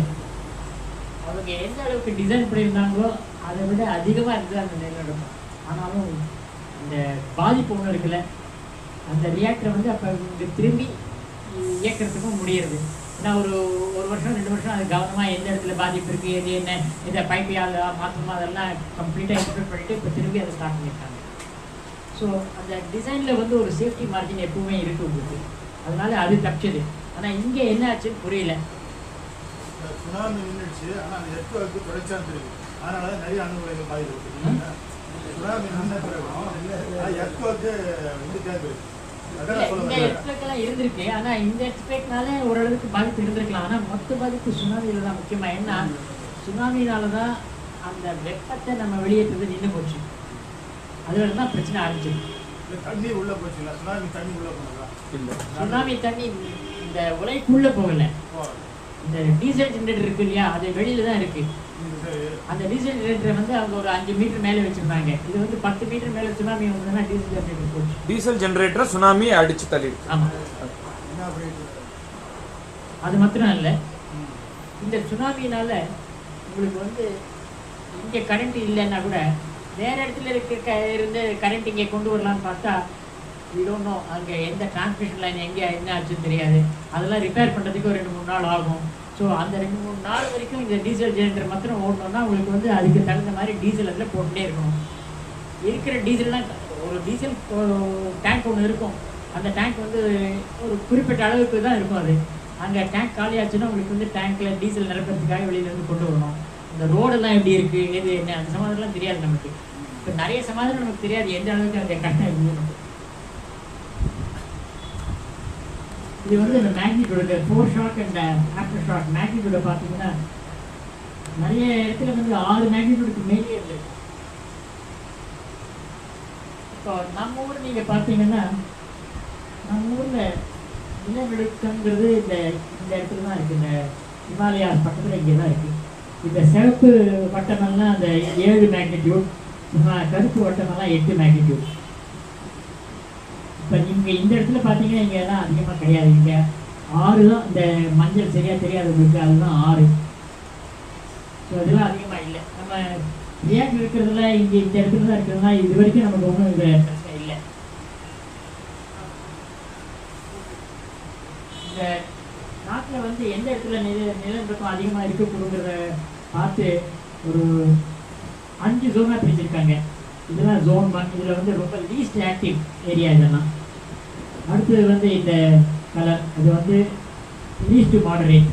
இந்த மஞ்சள் வந்து மாடரேட். இந்த 3 இடத்துல தான் நம்ம அணு உலைகள்லாம் இருக்கே தவிர பாக்கி இந்த ஜோன் 4 ஜோன் 5 இல்லை. நரோரா அண்ட் ராஜஸ்தான் எந்த சொல்றது? அது 3ல தான் இருக்கு. 3ல தான். இப்போ அவங்க அணு உலையை பார்த்தோம். நம்ம தாராப்பூரில் இதே மாதிரி அணு உலை இருக்குன்னு சொன்னாங்க. இந்த தாராப்பூர் அணு உலையில் வந்து என்ன வித்தியாசம் பார்த்தீங்கன்னா உங்களுக்கு புரியும். இந்த மாதிரி தாராப்பூரில் ஆகுமா அப்படிங்கிற ஒரு கேள்வி எனத்தான் செய்யும். அதுக்கு ஒரு விளக்கம் இது என்னன்னு கேட்டால், இதே மாதிரி தான் தாராப்பூர்லேயும் உலை கலர், அதை சுற்றி இந்த பிரைமரி கண்டெய்ன்மெண்ட், மேலே கான்கிரீட் ஸ்லாப், இதுதான் ஆப்ரேட்டிங் ஃப்ளோர். இந்த ஆப்ரேட்டிங் ஃப்ளோர் வந்து இது கான்கிரீட் ஃப்ளோர் அந்த மாதிரி இல்லை. இதை கட்டும்போது மேலே ஒருத்தன் ஏதாவது பாம்பு தூக்கி போட்டானா கூட இந்த கூரை தாங்கணுங்கிற மாதிரி ஒரு அமைப்பு டிசைன் பண்ணணும். ஜெனரல் எலக்ட்ரிக் அதே கம்பெனி தான் இங்கேயும் அந்த எலக்ட்ரிக் கட்டினது. ஸோ அந்த மாதிரி நம்ம கொஞ்சம் பாதுகாப்பாக இதெல்லாம் அமைச்சிருக்கோம். இன்னொரு விஷயம் என்னன்னு கேட்டால், இந்த இடத்துல ஹைட்ரஜன் வந்ததுன்னா இங்கே அழுத்தம் ஜாஸ்தி ஆச்சுன்னா அந்த ஹைட்ரஜனை வந்து புகைப்போக்கு வழியாக மேலே போடுறதுக்கு பதிலாக அந்த ஹைட்ரஜனை வந்து இங்கேருந்து இங்கே ஒரு பெரிய சேம்பர் உண்டு, காலி சேம்பர் இருக்குது. அந்த ஹைட்ரஜன் வந்து இங்கே தான் போகிற வழியே இந்த ஆப்ரேட்டிங் ஃப்ளோருக்கு வராது. ஏதாவது வெடிப்பு ஏற்பட்டால் கூட இங்கே தான் வெடிப்பு ஏற்படுத்தும். ஸோ அதனால இங்கே இந்த இடத்துல ஏதாவது பாதிப்பு இருக்கிறத தவிர்க்க முடியாது. அந்த மாதிரி ஒரு அமைப்பு இங்கே உண்டு. அப்புறமா இந்த அணு உலை மாத்திரம் இல்லை, நம்ம மற்ற அணு உலையெல்லாம் எப்படி இருக்குன்னு கேட்டிங்கன்னா, இப்போது ராஜஸ்தானில் பார்த்தா உள்ளேயே ஒரு பெரிய டேங்க் ஒன்று இருக்குது. ஏதாவது ஆச்சுன்னா அந்த டேங்க்ல இருந்து தண்ணி இங்கே கொட்டி இங்கே அழுத்தத்தை குறைக்கும். தவிர இங்கே தடுப்பு சுவர் இருக்குது. அதை விடவே கல்பாட்டில் அடுத்த உலை கட்டும்போது ஒரு தடுப்பு சுவரில் 2 தடுப்பு சுவராக போட்டான்.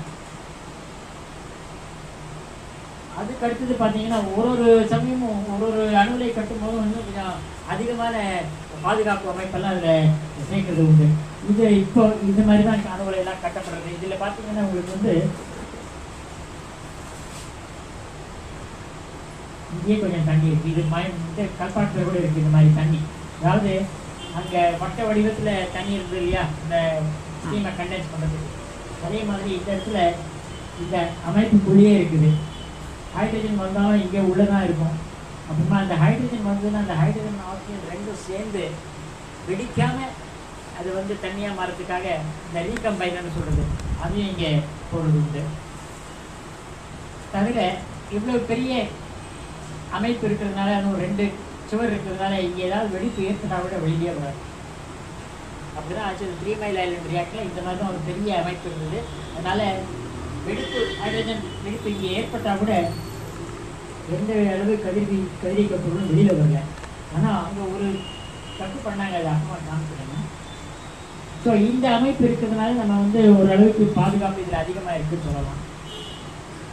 இப்போ புதுசாக கட்ட போகிறது வந்து இந்த ஜெய்தாப்பூரில் கட்ட போகிறது அது வந்து அதில் பாதிப்பு அதிகமாகும் அப்படின்னு சொல்கிறாங்க. பாதுகாப்பு இல்லைன்னு சொல்கிறாங்க.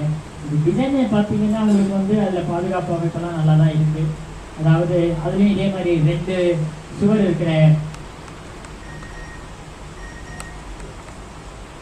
கண்டெய்ன்மெண்ட் பில்டிங், அங்கேயும் இதே மாதிரி தண்ணி உள்ளே வச்சுருக்காங்க. அப்புறமா கதிரிக்க எரிபொருள்லாம் அந்த மாதிரி உலைக்கலனை தாண்டி வெளியில் வந்தால் கூட அதை வந்து கொஞ்சம் பரவலாக போய் அதில் வந்து ஹீட் வந்து ஈஸியாக ரிமூவ் பண்ணுற மாதிரி ஒரு அமைப்பு இருக்குது. பார்த்தீங்கன்னா இங்கே கூட தண்ணியெல்லாம் இருக்கு. அந்த தண்ணியை வச்சு இதை கூல் பண்ணுறதுக்கு இப்போ சில நாளுக்கு முன்னாடி பேப்பரில் வந்து அதாவது மார்பீடர் ரியாக்டர்லாம் ரொம்ப பாதுகாப்பு இல்லாதது அப்படின்ட்டு இதுதான் அந்த கல்பாட்டத்தில் பிஎஃப்டிஆர் கட்டிட்டு இருக்குது. இதில் வந்து இந்த பெரிய கலரில் தான் இந்த சோடியம் இருக்குது. இந்த சோடியத்தில் தான் ஓரளவு கதிர்வீச்சு இருக்கும். இது வந்து ஹீட் எக்ஸ்சேஞ்சர்னு சொல்கிறது. இதில் வந்து செகண்டரி சோடியம் வரும், அதுதான் அந்த ஜென்ரேட்டர் கொதிகலனுக்கு போகும். இதில் எந்த சோடியத்தில் ஒன்றும் கதிர்வீச்சே இருக்காது. அது இந்த உலை கட்டணத்துக்கு வெளியில் இருக்கிறதுனால அங்கே ஏதாவது சோடியம் வாட்டர் ரியாக்டர் இருந்தாலும் இதில் ஒன்றும் பாதிப்பு இருக்காது. தவிர இதில் வந்து உங்களுக்கு தண்ணியே தேவையில்லை இருக்குது இது கூல் பண்ணணும்னா. இது வந்து நேச்சுரல் சர்க்குலேஷனில் நீங்கள் வந்து இந்த இடத்துல ஒரு பைப்பை போட்டு இங்கே நிறைய சோடியம் இருக்குது இல்லையா, அந்த சோடியம் இந்த பைப்பில் வந்து இருக்கிற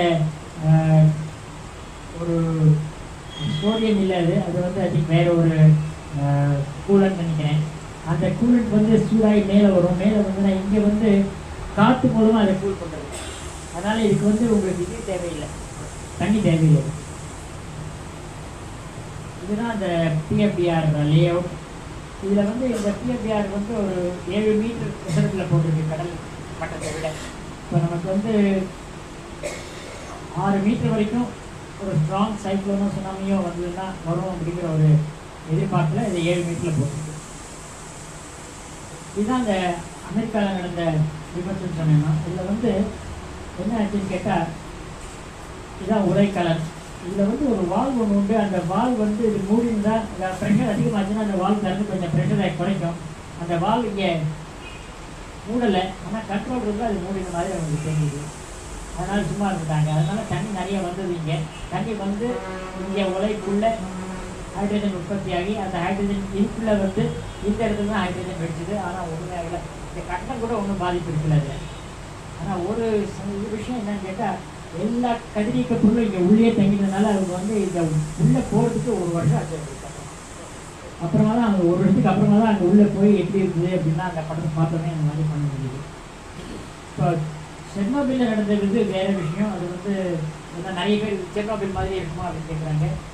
செர்னோபில்ங்கிறது வந்து இதுதான் இந்த cross section of the reactor. இதுதான் ரியாக்டர். அங்கே இந்த ரியாக்டருக்கு மேலே இந்த ஷீல்டிங் எல்லாம் அது மேலே ஆப்ரேட்டிங் ஃப்ளோர் இது. அப்புறமா இது வந்து ப்ரெஷர் வெசலே கிடையாது. இல்லை இதில் வந்து ஒரு பெரிய கிராஃபைட் பிளாக். அந்த கிராஃபைட் பிளாக்கில் நிறைய ஹோல்ஸ் இருக்குது, வெர்டிக்கல் ஹோல்ஸ். அந்த வெர்டிக்கல் ஹோல்ஸில் வந்து இந்த டியூப்ஸ் போட்டு அந்த டியூபுக்குள்ளே தான் ஃபியூயல் இருக்கும். தண்ணி அந்த டியூப்ஸ் வழியாக போகும், பாயில் ஆகும், மேலே வரும். மேலே வந்து நேராக அது வந்து டர்பைனுக்கு போகும். அந்த மாதிரி ஆகிடுச்சு. அதில் நிறைய பாதுகாப்பு இல்லாத பாதுகாப்புக்கு முரணான அமைப்பெல்லாம் இருந்தது இல்லை. அதனால் என்னாச்சு, அவங்க ஏதோ ஒரு எக்ஸ்பெரிமெண்ட் பண்ண போனாங்க. அதில் வந்து அதுக்கு சூப்பர்வைஷனும் ஒன்றும் கிடையாது. அந்த ஆப்ரேட்டர்ஸ் வந்து என்னமோ பண்ண போய் அது வந்து ஒரேடியாக உலைக்குள்ளேயே வெடிப்பு ஏற்பட்டது. உலைக்குள்ளேயே பவர் அதிகமாக போய் அங்கே ஸ்டீம் இருந்திருந்தாப்பில் நிறைய ஸ்டீம் உற்பத்தியாகி அந்த ஸ்டீம் ப்ரெஷரில் இது இவ்வளோ பெரிய ஒரு 1000 டன் இருக்கும் இந்த மூடி, இந்த உலைக்கு மேலே இருக்கிற மூடி. அதை தூக்கி மேலே எரிஞ்சு அது இப்படி உட்காந்துருக்கு பாருங்க. அப்புறம் அந்த ஹைட்ரஜன்லாம் வெளியில் வந்து இந்த கூரையை காணாமல் போச்சு. அப்புறமா இது கூரையும் இல்லை, இது வந்து நேராக ஆகாயத்தை பார்த்துட்டு இருக்கு. இங்கே நிறைய கிராஃபைட் இருக்குது, அந்த கிராஃபைட்லாம் ஒரு 10 நாள் எரிஞ்சிட்டு இருக்கு. அதனால உள்ளே இருக்கிற எரிபொருள் எல்லாம் கூட வெளியில் வந்து காற்றுல பரவுது. பாயிலிங் வாட்டர் ரியாக்டர் தான் அது. ஆனால் அந்த அமைப்பு இல்லை இந்த ஜப்பான் உலையில். இப்போ நேச்சுரலாக எந்த அளவுக்கு ரேடியேஷன் இருக்குது அப்படின்னு கேட்டால், இப்போ வந்து நம்ம ஊர்லேயே நிறைய இடத்துல கண்டினியூஸாக ரேடியேஷன் லெவல் மானிட்டர் பண்ணிட்டு இருக்கோம். இப்போ நேற்றுக்கு பார்த்ததுல பெங்களூரில் பார்த்தீங்கன்னா உங்களுக்கு வந்து இது நானோ கிரே நானோ சீவர்ட்னு வச்சுக்கோங்க. அதாவது 1 மில்லி சீவர்ட்டில் 1000ல் ஒரு பங்கு நானோ சீவர்ட், ஒரு மைக்ரோ சீவர்ட்டில் 1000ல் ஒரு பங்கு நானோ சீவர்ட். இங்கே நீங்கள் பார்த்தீங்கன்னா இதில் வந்து ஒரு இடத்து மாதிரி இன்னொரு இடம் இல்லை. இப்போ மும்பையில் பார்த்தீங்கன்னா ஒரு 59 தான் இருக்குது. ஆனால் நியூ டெல்லியில் பார்த்தீங்கன்னா 73, ஷில்லாங்கில் பார்த்தா 119, மணவாளக்குறிச்சியில் இந்த தோரியம்லாம் இருக்கிறதால 450. ஸோ அதனால் இங்கே குடியிருக்கிறவங்கலாம் அங்கே போனாங்கன்னா அவங்களுக்கு அதிகமாக தான் குடியிருப்பீங்க. இப்போ மெட்ராஸ்லேருந்து நீங்கள் வந்து ஹைதராபாத் போகிறீங்கன்னா மெட்ராஸ் இதில் மெட்ராஸ் இல்லை, சென்னை இல்லை, சென்னையிலேருந்து இது சென்னை போர்டில் இல்லை. சென்னை எந்த ரேஞ்சில் இருக்குது இதில்? சென்னை வந்து ஒரு 73 85 அந்த ரேஞ்சில் இருக்குது. அது டெல்லிக்கு, டெல்லி நாக்பூர் இணையா? ஆமாம்.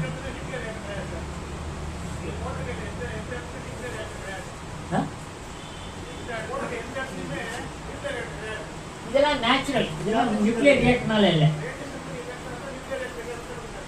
அப்படி இல்லையா, நார்மலாவே ரேடியேஷன் நடந்தா நார்மல் ஜியாலஜிக்கல் இது வரது சொல்ல இயற்கையில் இருக்குது. இதெல்லாம் இயற்கையில் இருக்குது. அதெல்லாம் தப்பு இருக்கு சொல்லக்கூடாதுங்க. இப்போ நீங்கள் ஜாப்பனீஸ் ப்ரிஃபெக்சர்ஸில் பார்த்தீங்கன்னா அது வந்து 23லேருந்து 98 வரைக்கும் இருக்குது. ஸோ அதனால் இந்த அணுகுறையினால அங்கே அதிகமாகலை. இது வந்து 6ஆம் தேதி எடுத்தது. ஆனால் அந்த ஃபுகுஷிமா பக்கத்தில் அப்புறமா டோக்கியோ அந்த இடத்துலலாம் ரொம்ப அதிகமாகவே இருக்குது. டோக்கியோ வந்து ஃபுகுஷிமாலேருந்து நேராக ஒரு தெற்கே இருக்குது, அங்கே கொஞ்சம் அதிகமாகவே இருக்குது, 443 இருக்குது. ஆனால் அது விட மணவாளக்குறிச்சியில் இருக்கிற அளவு தான் இருக்குது. இது இந்த ஃபுகுஷிமா ஏரியாவில் அவங்க மெஷர் பண்ணிட்டு இருக்காங்க, அது ரொம்ப அதிகமாக இருக்குது. அந்த இது கொடுக்கல இல்லை, அது ரொம்ப அதிகமாக இருக்குங்கிறதுனால தான் சொல்லாமல் இருக்காங்களா? இல்லை, அது இருக்குது, இதில் கொடுக்கல. இது வந்து இந்த இது வந்து வேற ஒரு அமைப்பு இதெல்லாம் மெஷர் பண்ணுறது. அங்கே சயின்ஸ் அண்ட் டெக்னாலஜி டிபார்ட்மெண்ட் இதெல்லாம் மெஷர் பண்ணுறாங்க. ஃபுகுஷிமா ஏரியாவில் மெஷர் பண்ணுறது, இப்போ அவங்க மெஷர் பண்ணுறதுல வேற இன்னொருத்தர் மெஷர் பண்ணுறாங்க. அதுவும் வந்துருக்கு, வெளியில் வந்துருக்கு. இந்த டாலரன்ஸ் லெவல் வந்து டாலரன்ஸ் லெவல் இப்போ வந்து நான் சொன்னேன், இப்போ சராசரியாக இயற்கையில் நமக்கு வந்து ஒரு 2 மில்லி சீவர் கிடைக்கும்னு சொன்னேன் இல்லையா. இப்போ பொதுவாக வந்து ஒரு ரியாக்டர் நீங்கள் கட்டுறதா இருந்தால் அந்த ரியாக்டர்னால அது இயங்கும்போது பொதுமக்களுக்கு 1 மில்லி சீவர்ட்டு தான் கிடைக்கணும், அதுக்கு மேலே கூடாது அப்படின்னு ஒரு per year 1 milli sewer per year. இதெல்லாம் நானோ சீவர்ட்டுங்கிறது வந்து காற்றுல இருக்கிறது, நம்ம உடம்புல இருக்கிறது, அதெல்லாம் சேர்க்கலை இதில். இது ஒரு பங்கு தான் அதில். இப்போ முக்கியமாக இதில் எது அதிகம்னு கேட்டால் இந்த யுரேனியம் இருக்குது சோத்தில் இதில் எல்லாம். அதில் வந்து ரேடான்கிற ஒரு வாயு ஒன்று வருது. ரேடான்கிற வாயு வந்து நீங்கள் சுவராக இருந்தாலும் சரி, மண் வீட்டில் வசிக்கிறவங்களாக இருந்தால் மண்ணிலேருந்து ரேடான் வாயு வெளியில் வரும். ஆனால் நம்ம ஊரில் ஒரு இது என்னன்னு கேட்டால் அது கிளைமேட் வந்து நமக்கு கொஞ்சம் ஹாட்டாக இருக்கிறதுனால நம்ம வந்து வீட்டுக்குள்ளேயே இருக்கிறதுல வெளியில் இருக்கோம். அப்புறமா நிறைய ஜன்னல் கதெல்லாம் திறந்து வச்சுருக்கோம். வெளிநாட்டில் வந்து அதுவும் குளிர்காலத்தில் அவங்க எல்லாத்தையும் மூடி வச்சுருப்பாங்க. அதனால் இந்த ரேடான்ங்கிறது வந்து உள்ளே தங்கி போகும். அதனால் அவங்களுக்கு இன்னும் அதிகமாக இருக்கும். ஒரு இது கூட உண்டு இதில். அதாவது ஒருத்தர் வந்து ஒரு வீட்டை மாற்றிட்டு இன்னொரு வீட்டுக்கு போனான், அவன் வந்து ரியாக்டரில் வேலை செஞ்சுட்டு இருந்தான். அவன் வேலை செஞ்சுட்டு வெளியில் வரும்போது அவன் மானிட்டர் பண்ணிக்கணும். அவன் வந்து வீடை மாற்றிட்டு திரும்பி போகிறான், அங்கே போனால் அவன் வந்து உள்ளே போகும்போதே மானிட்டர் வந்து அலாரம் அடிக்கிறது. ஏன்னா நிறைய ரேடியேஷன் இருக்குன்ட்டு. அவனுக்கு ஏதாவது கண்டாமினேஷன் இருக்கான்னு பார்த்தா கண்டாமினேஷன் ஒன்றும் இல்லை, அவன் லங்ஸில் வந்து நிறைய ரேடான் இருக்குது.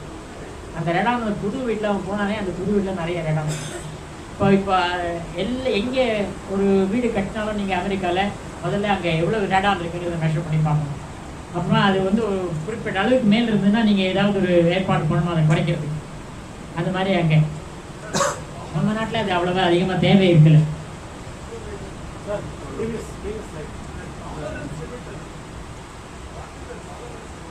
அது அடுத்தது தான் எது வேணும் உங்களுக்கு?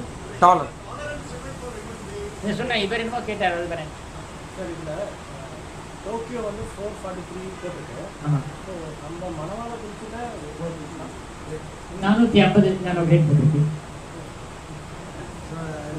அவங்களாம் எப்போவுமே மணவாளக்குறிச்சி டேஞ்சர்னு சொல்ல முடியாது. என்ன இப்போ நீங்கள் டேஞ்சர் நினைக்கிறீங்க, கொச்சின்றது எங்கள் சவுத் கன்னியாகுமரி பக்கம். இந்த கன்னியாகுமரி பக்கத்தில் இந்த சவாலா மணவாளக்குறிச்சி இந்த பீச் ஸ்டாண்ட்லாம் இருக்கு இல்லையா, இது ரேடியட்ஸ் லிமிடெட் கம்பெனி இருக்காங்க, அங்கிருந்து தான் தோரியம் எடுக்கிறாங்க. இப்போ நீங்கள் வந்து இதை பார்த்து கொஞ்சம் பயப்படுறீங்க. ஆனால் ஒரு நிறைய ஆராய்ச்சியில் பண்ணியிருக்கு. என்னன்னு கேட்டால் அங்கே இருக்கிறவங்களுக்கு எந்த அளவுக்கு கதிர்வீச்சு இருக்குது. இது வந்து காற்றுல இருக்கிறது இந்த 450. அங்கே அவங்களுக்கு வந்து ஒரு டோசிமீட்டர் கொடுத்து ஒரு வருஷத்தில் அவங்களுக்கு எவ்வளோ டோஸ் கிடைக்கிறது அப்படின்னு பார்த்து நீங்கள் பார்த்தீங்கன்னா அதில் வந்து சில பேருக்கு 10 மில்லிசீவர்ட் ஒரு வருஷத்தில் கிடைக்கிறது, சில பேருக்கு 50 கிடைக்கிறது, சில பேருக்கு 100 கூட கிடைக்கிறது. அங்கே வசிக்கிறவங்களாம் அனைவரும் அந்த மீனவர்கள் தான். அவங்க வந்து குழந்தைங்கள்லாம் அந்த பீச் மணல்லையே விளையாடிட்டு இருக்கோம். இந்த மணல் தான் தோரியம் இருக்குது.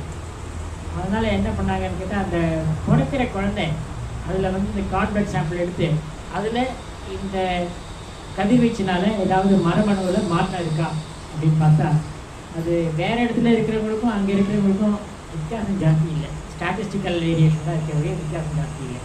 அதனால் நமக்கு என்ன தெரியுது, இயற்கையில் கதிர்வீச்சு இருக்கிறதுனால ஓரளவுக்கு இயற்கையிலேயே நமக்கு வந்து அந்த கதிர்வீச்சு தாங்கக்கூடிய சக்தி இருக்குது.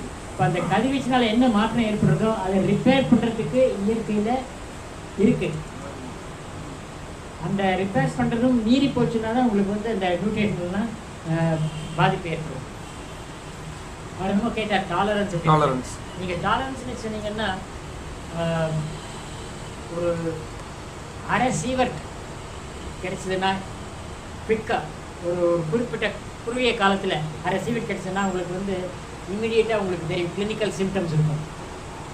அரை மில்லி இல்லை, அரை சீவர்ட். அதாவது 500 மில்லி சீவர்ட் இருந்ததுன்னா. இப்போ நீங்கள் வந்து கேன்சர் இருந்ததுன்னா நீங்கள் ஹாஸ்பிட்டலுக்கு போனீங்கன்னா டாக்டர் வந்து இந்த கேன்சருக்கு வந்து ரேடியேஷன் ட்ரீட்மெண்ட் கொடுக்கணுங்கிறார். அவர் வந்து ரேடியேஷன் ட்ரீட்மெண்ட் கொடுக்கும்போது நிறைய டோஸ் இருக்கும் அதில். ஆனால் அவர் வந்து ஒரே சமயத்தில் அந்த டோஸ் கொடுக்குறதில்ல. இன்றைக்கி கொஞ்சம், ஒரு 2 நாள் கழிச்சு கொஞ்சம், அந்த மாதிரி நீங்கள் ஒரு பெரிய டோஸாக கொடுக்காம கொஞ்சம் கொஞ்சமாக விட்டு கொடுத்தீங்கன்னா அதில் வந்து பாதிப்பு குறையிறது. இது கொஞ்சம் கிளாரிட்டி கொடுக்க முடியுமா? இன்னைக்கு கீமோதெரப்பி அந்த whatever radiation therapy for cancer, what is a dosage in sieverts that is given to them? Roughly something like 10 sieverts, 20 sieverts. Up to that கொடுக்குறாங்க. நான் ஃப்ராக்ஷனேட் பண்ணி கொடுக்குறேன். ஓகே, ஒரே சமயம் 10 sieverts கொடுக்க மாட்டாங்க. பட் ஓவர் அன் இயர்க்குள்ள அவங்களுக்கு வந்து அப் டு 10 to 20 சீவர்ட்ஸ் அவங்களுடைய உடம்புக்கு ஒரு வருஷத்துக்கு போகாது. இந்த ரேடியேஷன் ட்ரீட்மெண்ட்லாம் ஒரு 6 மாதம் வரைக்கும், 6 மாதம் கூட இருக்காது, இன்னும் குறைச்சலாக தான் இருக்கும். ஒரு 6 வாரம் இருக்கலாம். ஆனால் அந்த 6 வாரத்தில் உங்களுக்கு இந்த அளவுக்கு 10 to 20 சீவர்ட்ஸ். இதில் என்னன்னு கேட்டால் இது வந்து இந்த டோஸ் வந்து அந்த பர்டிகுலர் கேன்சர் டிஷ்யூக்கு மாத்திரம் போகாது, பக்கத்தில் இருக்கிற டிஷ்யூக்கும் போகும். அது பக்கத்தில் இருக்கிற ஹோல் பாடிக்கே போகிறதுக்கான பாசிபிலிட்டி இருக்கு. அந்த மாதிரி இல்லை. இந்த ரேடியேஷன் ட்ரீட்மெண்ட்டுக்கு வந்து ஃபோக்கஸ் பண்ணி எந்த இடத்துல டியூமர் இருக்கோ அந்த இடத்துல மாத்திரம் பண்ணுறதுக்காக தான். ஆனால் பழைய காலத்து இன்ஸ்ட்ருமெண்ட்டில் பார்த்தீங்கன்னா அந்த அளவுக்கு ஃபோக்கஸ் இருக்காது. இப்போ புது இன்ஸ்ட்ருமெண்ட்லாம் வந்துருக்கு, IMRTன்னு. அதில் வந்து ஒரு வட்ட வடிவத்தில் நிறைய இடத்துல இந்த சோர்ஸஸ் எல்லாம் வச்சு எல்லாம் ஒரே இடத்துல ஃபோக்கஸ் பண்ணுற மாதிரி, ஒரு 1 millimeter 2 millimeters அளவில் ஃபோக்கஸ் பண்ணுற மாதிரி. ஏன்னா அவங்க வந்து பாக்கி இடத்துல இருக்கிற டிஷ்யூலாம் சேதமாகாமல் இருக்கிறதுக்காக அந்த மாதிரி பண்ணுறாங்க. அந்த மாதிரி பண்ணுறது இருக்கும். ஸோ அப்படி பார்க்கும்போது நீங்கள் வந்து இம்மிடியட்டாக நீங்கள் வந்து எந்த அளவு இந்த சேதம் இருக்குங்கிறத கண்டுபிடிக்கணும்னா அது வந்து அரை சீவர்ட்டுக்கு மேலே இருக்கும். அதெல்லாம் குறைச்சலாக இருந்ததுன்னா உங்களுக்கு 4ஆம் வட்டத்தில் ஏதாவது பாதிப்பு ஏற்படலாம். இதில் ஒரு பெரிய பிரச்சனை என்னன்னு கேட்டால் 4ஆம் வட்டத்தில் ஏற்படக்கூடிய பாதிப்பு என்னன்னு கேட்டால் கேன்சர் தான் முக்கியம் இல்லை. ஆனால் கேன்சர் வந்து எத்தனையோ காரணத்தினால கேன்சர் ஏற்படும். அதனால் இந்த ஆளுக்கு இந்த குறைஞ்ச அளவு கதிர்வீச்சினால கேன்சர் ஏற்பட்டதுங்கிறது நம்ம ரிலேட் பண்ணுறது ரொம்ப கஷ்டமாக இருக்குது. அதுக்காக தான் ஸ்டாட்டிஸ்டிக்ஸ்னு நம்ம யூஸ் பண்ணுறோம். அதாவது 1000 பேர் ஒரு இடத்துல, இந்த ஹிரோஷிமா நாகசாக்கின்னு வச்சுக்கோங்களேன், அந்த இடத்துல வந்து சர்வேயர்ஸ் நிறைய பேர் இருக்காங்க.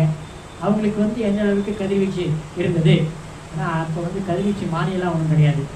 அது அவங்க அந்த சமயத்தில் எங்கே இருந்தாங்க என்ன ஏதுன்னு பார்த்து ஒரு மாதிரி கணக்கு தான் அது. அந்த கணக்கை வச்சுட்டு இந்த ஆளுக்கு வந்து இந்த அளவுக்கு கதிர்வீச்சு இருந்தது. ஒரு 50,000 பேரை பார்த்து அதில் வந்து இத்தனை பேருக்கு குறைச்சலாக இருந்தது, இத்தனை பேருக்கு அதிகமாக இருந்தது. இப்போ 50 வருஷம் கழிச்சு இத்தனை பேருக்கு கேன்சர் வந்திருக்கு, இத்தனை பேருக்கு கேன்சர் வரல அப்படின்னு பார்த்துட்டு, ஓ இந்த அளவுக்கு கதிர்வீச்சு இருந்ததுன்னா இந்த அளவுக்கு கேன்சர் இருக்கலாம். ஸோ குறைஞ்ச அளவுக்கு கதிர்வீச்சு இருந்ததுன்னா எந்த அளவுக்கு கேன்சர் வரும். 0 இருந்ததுன்னா 0 கேன்சர், அதை விட கொஞ்சம் அதிகமாக இருந்ததுன்னா கொஞ்சம் கேன்சர் கணக்கு போட்டால் நீங்கள் பார்த்தீங்கன்னா அதில் வந்து ஒரு சீவட் நீங்கள் 4 வட்டத்தில் உங்களுக்கு கிடைச்சதுன்னா அதில் வந்து 1000ல் ஒருத்தருக்கு கேன்சர் வரலாம் அப்படின்ட்டு. ஆனால் 1000ல் வந்து இயற்கையில் நிறைய பேருக்கு கேன்சர் வருது. அதனால் இதெல்லாம் நமக்கு கொஞ்சம் சொல்ல முடியவில்லை. ஸோ அதனால் குறைஞ்ச அளவு கதிர்வீச்சு இருந்தால் 4 வட்டத்தில் இந்த ஆளுக்கு கதிர்வீச்சுனால கேன்சர் ஏற்படுறது சொல்கிறது கஷ்டமாக இருக்கும். பட் ஹையர் சீவர்ட்ஸ் கிடைச்சதுன்னா கட்டாயமாக ஹையர் சீவர்ட்ஸ் கிடைச்சதுன்னா நீ கேன்சர் இல்லை, இமீடியட்டாக இதுவே இருக்கும், இமீடியட் சிம்டம்ஸே இருக்கும். கிளினிக்கல் சிம்டம்ஸ் இருக்கும். கிளினிக்கல் சிம்டம்ஸ்னால் என்ன?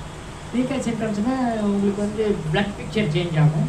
பிளட்டில் வந்து இந்த குரோமோசோமல் அபரேஷன்ஸ்லாம் அதிகமாக இருக்கும். அப்புறமா இந்த அரை சீவட் நீங்கள் சொன்னீங்கன்னா அதில் வந்து ரெண்டனிங் ஆஃப் த ஸ்கின், அப்புறமா இந்த loss of hair, vomiting sensation அதெல்லாம் வரும். அதெல்லாம் அதில் கூட அரை சீவட் இருந்ததுன்னா it is not life threatening. உங்களுக்கு ஒரு சீவட் 2 சீவட்டுக்கு மேலே போச்சுன்னா லைஃப் த்ரெட்டனிங். அதில் கூட லைஃப் த்ரெட்டனிங் எதனாலன்னு கேட்டிங்கன்னா you lose your immune system. அப்போ வந்து உங்களுக்கு இன்ஃபெக்ஷனால உங்களுக்கு வந்து ரேடியேஷனால இல்லை, ரேடியேஷனால இம்யூன் சிஸ்டம் போச்சு. இம்யூன் சிஸ்டம் போனதுனால இன்ஃபெக்ஷன் வருது, இன்ஃபெக்ஷன் வந்ததுனால உங்களுக்கு வந்து உயிர் போடுது. ஆனால் இந்த இன்ஃபெக்ஷன் வராமல் நீங்கள் வந்து பேரியர் நர்சிங் பண்ணீங்கன்னா it is possible to save the person.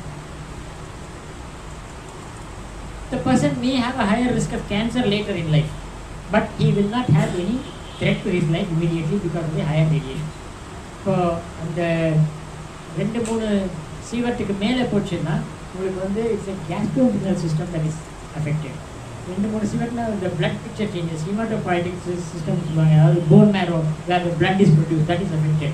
அதுக்கு மேலே போச்சுன்னா gastrointestinal system is affected. அதுக்கும் மேலே போச்சுன்னா central nervous system is affected. அப்போ வந்து your life is threaten within a few days. ஆனால் இது வரைக்கும் இந்த நாட்டு யாருக்கும் அந்த மாதிரி கிடைச்சது கிடையாது. வெளிநாட்டில் வந்து ஒரு ஆக்சிடென்ட் அந்த மாதிரி ஆயிருக்கு, கிரிட்டிகாலிட்டி ஆக்சிடென்ட் அந்த மாதிரி ஆயிருக்கு. அமெரிக்காவில் ஆயிருக்கு. பாம்பெல்லாம் பண்ணும்போது எவ்வளோ ஒருத்தன் போய் கிரிட்டிகாலிட்டி எக்ஸ்பெரிமெண்ட் பண்ண போகும்போது அவனுக்கு இந்த மாதிரி ஆச்சு. ப்ளூட்டோனியம் ப்ரொடக்ஷனில் இந்த மாதிரி ஆச்சு. குறிச்சிங்கன்னா எப்போவுமே அவங்க இதில் இருக்காங்க. அந்த டைம் அவங்க 450 ரேஞ்சில் தான் ஃபேஸ் பண்ணிட்டு இருக்காங்க. ஸோ அவங்களுக்கு இந்த மாதிரி ஹேர் லாஸ் அதுதான் இல்லை, அதெல்லாம் இந்த லேடில் வராது. அதெல்லாம் வரணும்னா உங்களுக்கு வந்து அதுக்கு 1000-10,000 மேலே இருக்கணும். இல்லை அங்கே வந்து அந்த நானோ கிரேட் பர் ஹவர்ன்றதுக்கும் நானோசி பார்த்துட்டு கன்ஃபியூஸ் பண்ணிக்கிறோம். 2 ரிலேஷன்ஷிப் இல்லை, கிரே சீவட் 2 ஒன்று தான். இப்போ நீங்கள் ரேடியேஷனில் வந்து 2-3 விதம் இருக்குது. நீங்கள் இந்த காமா ரேடியேஷன், பீட்டா ரேடியேஷன் பார்த்தீங்கன்னா கிரே சீவட் 2 ஒன்று தான். ஆல்ஃபா ரேடியேஷன் சொல்லும்போது தான் ஒரு கிரேங்கிறது வந்து 10 சீவட்டாக இருக்கும். அதனால் இப்போ பேசுகிறதெல்லாம் இப்போ வந்து காமா ரேடியேஷன் தான். அதனால் கிரேக்கும் சீவட்டுக்கும் வித்தியாசமே நம்ம பார்க்க வேண்டியது. சரி, நீங்கள் கொஞ்சம் முடிச்சுட்டு சரி, இதான் கடைசி ஸ்லைடா, முடிச்ச உடனே கொஸ்டின்ஸ். இப்போ நீங்கள் வந்து சிசிஎம்ங்கிறது 30 வருஷம் அந்த அரை ஆயுட்காலம்னு சொன்னேன். இந்த செர்னோபில்ல நீங்கள் பார்த்தீங்கன்னா அது சிசிஎம் வந்து எந்த அளவுக்கு இருந்தது, அப்புறமா அது எந்த அளவுக்கு குறைஞ்சதுன்னு பார்த்தீங்கன்னா அது குறையிறதுக்கு வந்து அந்த ரெட் லைன் இருக்கு இல்லையா, அதான் அவங்க வந்து லிமிட் வச்சுருந்தது. இந்த லிமிட் குறையிறதுக்கு வந்து உங்களுக்கு வந்து ஒரு 10 வருஷம் 15 வருஷம் ஆகும். ஸோ சிசிஎம் வந்து அதிக அளவில் இருந்ததுன்னா ஒரு இடத்துல அதை நம்ம குறைக்கணும்னா அங்கே இருக்கிற சாயிலை எல்லாம் எடுத்துகிட்டு வேறு இடத்துல போட்டு செய்யணும். ஆனால் ஒரு பெரிய ஏரியாவில் இருந்ததுன்னா அது கஷ்டம். அதனால் அந்த இடத்துல ஜனங்க வசிக்க வேண்டாம் அப்படின்னு சொல்லலாம். ஆனால் எத்தனை நாள் அங்கே வசிக்க வேண்டாம்னு பார்த்தீங்கன்னா ஒரு 10-15 வருஷம் அங்கே வசிக்க வேண்டாம் இருக்கும். வசிக்காமல்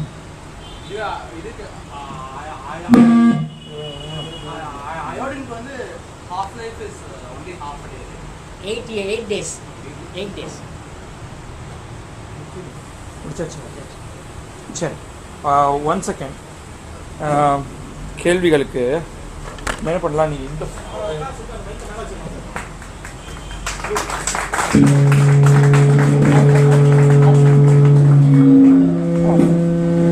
அதான் அப்புறம் ஹவிலி போட்டோம்.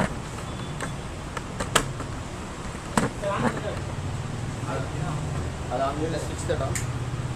Switch that on. It's off.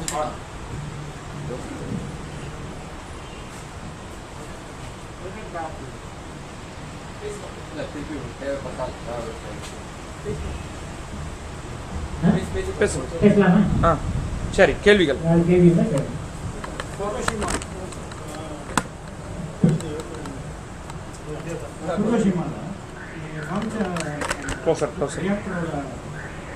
இமேஜில் கோர் இதுக்குள்ளே தான் ரேடியோ ஆக்டிவிட்டி ரூல்ஸ்லாம் இருந்தது. பட் எக்ஸ்ப்ளோஷன் வந்து அவுட் சைட் தான் ஆச்சு, ஹைட்ரஜன் எக்ஸ்ப்ளோஷன்லாம். ஸோ இந்த ரேடியோ ஆக்டிவிட்டி எப்படி வெளில அது நான் குறிப்பிட்டேன் இல்லை. அதாவது உள்ளே நீராவி அதிகமாச்சு. இந்த நீராவி அதிகமாகும் போது அழுத்தம் அதிகமாச்சு. அந்த அழுத்தம் அதிகமாச்சுன்னா அந்த அழுத்தத்தை குறைக்கிறதுக்காக அவங்க வந்து ஒரு இடத்துல அந்த ஹைட்ரஜன் கூட அந்த வாயு வடிவத்தில் அயடின் சீசியம் எல்லாம் வந்திருந்தது. அந்த ஹைட்ரஜன் வந்து வெளியே காற்றுல ஏற்றுறதுக்காக அவங்க வந்து ஏதோ ஒரு வால்வை திறந்து விட்டாங்க. ஆனால் அது அந்த வழியாக போய் புகைப்போக்கு வழியாக மேலே போகாமல் காற்றுல கலக்காமல் அது நேராக அந்த கட்டடத்துக்குள்ளேயே வந்து இந்த ஆப்ரேட்டிங் ஃப்ளோருக்குள்ளே வந்து அங்கே ஹைட்ரஜன் லைட் கேஸ் அது மேலே கூரைக்கு பக்கத்தில் போயிருக்கும். அங்கே வந்து எப்படி ஆச்சுன்னு தெரியல. ஏன்னா அங்கே கரண்டே கிடையாது. ஏதாவது ஸ்பார்க் இருந்ததுன்னா ஹைட்ரஜன் எக்ஸ்ப்ளோஷனை ட்ரிகர் பண்ண முடியும். ஆனால் ஏதாவது ஒரு பொருள் டப்புனு கீழே விழுந்ததுன்னா அது கூட ஹைட்ரஜன் எக்ஸ்ப்ளோர் ஆகும். அந்த அளவுக்கு கொஞ்சம் எனர்ஜி இருந்தால் போகணும் ட்ரிகர் பண்ணுறதுக்கு. அப்படி எதுவும் ஆயிருக்கிறதுல அதனால தான் அது எக்ஸ்ப்ளோர் ஆகிருக்கு. இதில் இன்னொரு விஷயம் என்னென்னு கேட்டால் இதுதான் ரொம்ப கவலையாக இருக்குது. எப்படி அவங்க அந்த நீர் தொட்டி இருக்கு இல்லையா, ஸ்பென்ட் ஃபியூயல் பூல், அதுக்கு மேலே கூரையை அப்படி அமைச்சாங்க.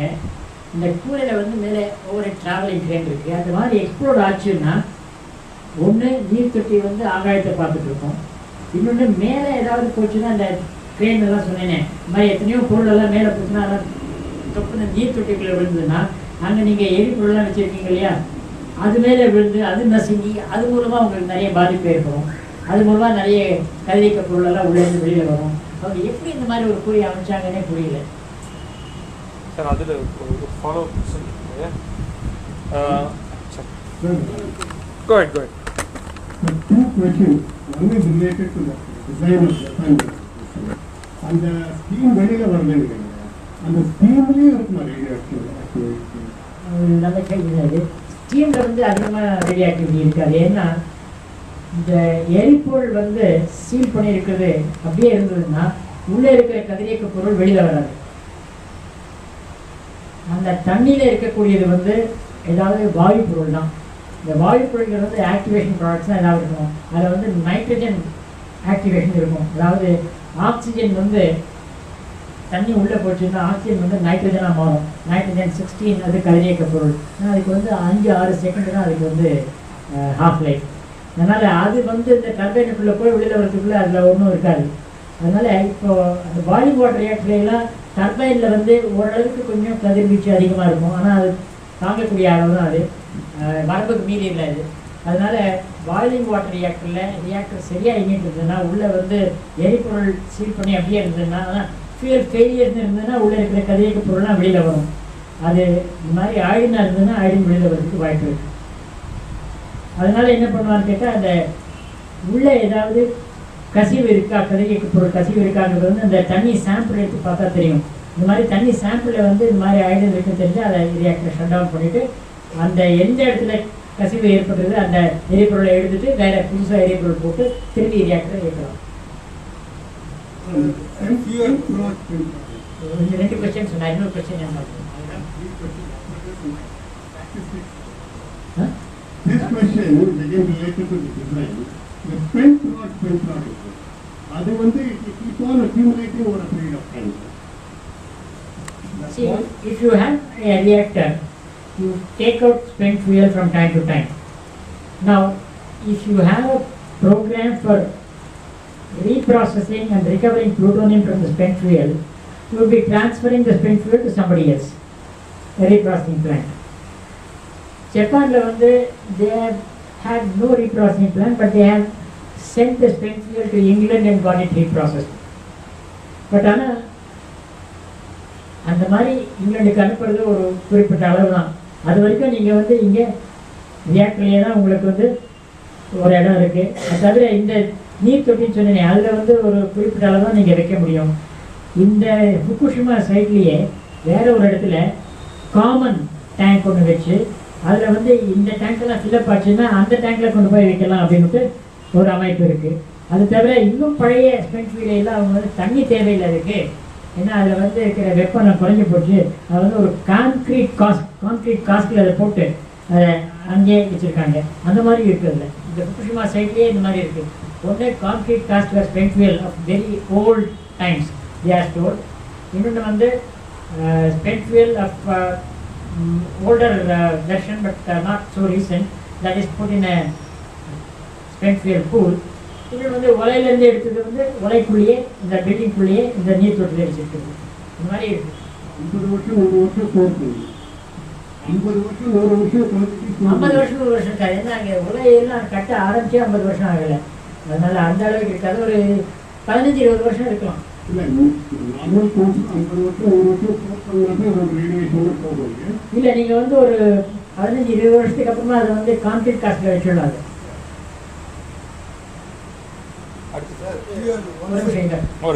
சார்ஜ் பண்ணாச்சுன்னா அவங்களுக்கும் கேட்கணும் மைக். ஒரு நிமிஷம் சார். ஃபியூயல் ஒன்ஸ் சார்ஜ் பண்ணோம்னா அது எவ்வளோ நாளைக்கு ஆக்டிவாக இருக்கும்? நல்ல கேள்வி தான். இது வந்து ரியாக்டர் டிசைனை பொறுத்து இருக்கு.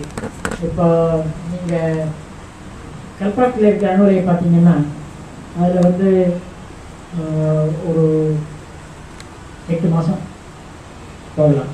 ஏன்னா அதில் வந்து நம்ம நேச்சுரல் யுரேனியம் தான் யூஸ் பண்ணுறோம். செழிப்பூட்டப்பட்ட யுரேனியம் இல்லை. அதில் ஓரளவுக்கு தான் நம்ம எடுக்க முடியும். ஏன்னா இந்த ஃபிஷிங் ப்ராடக்ட்ஸுங்கிறதுல அதில் நிறைய சேர்ந்ததுன்னா இந்த முறையை இயக்க முடியாது. அதனால் எடுக்க வேண்டியிருக்கும். இந்த கூடங்குளம் ரியாக்டர்னு பார்த்தீங்கன்னா அதில் வந்து 2 வருஷம் கூட இருக்கலாம் இல்லையா. அதில் வந்து செழிப்பூட்டப்பட்ட யுரேனியம் யூஸ் பண்ணுறாங்க. ஸோ அதை பொறுத்து இருக்குது, டிசைனை பொறுத்து இருக்குது.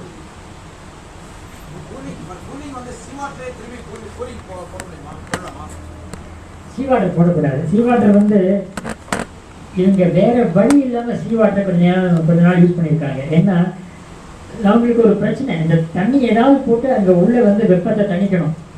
அங்கே ஃப்ரெஷ் வாட்டர் இல்லை. ஏன்னா அவங்க ஃப்ரெஷ் வாட்டர் எங்கேயாவது வச்சுருந்தா கூட அதனால் சீ வாட்டர் உள்ளே வந்து சுனாமி வந்து அதெல்லாம் நாசமாக போச்சு. அதனால் அவங்களுக்கு வந்து சீலேருந்து எடுத்து அது கிளியராக வந்து இருக்கும். அதில் வந்து நிறைய இதெல்லாம் இருக்காது, செடிமெண்ட்லாம் இருக்காது. அதை கொண்டு போய் இதில் போட்டாங்க. ஏன்னா அது வந்து வேண்டாம் விருப்பம் தான் அதை போட்டிருக்காங்க. ஏன்னா வேறு வழி இல்லைன்னுட்டு.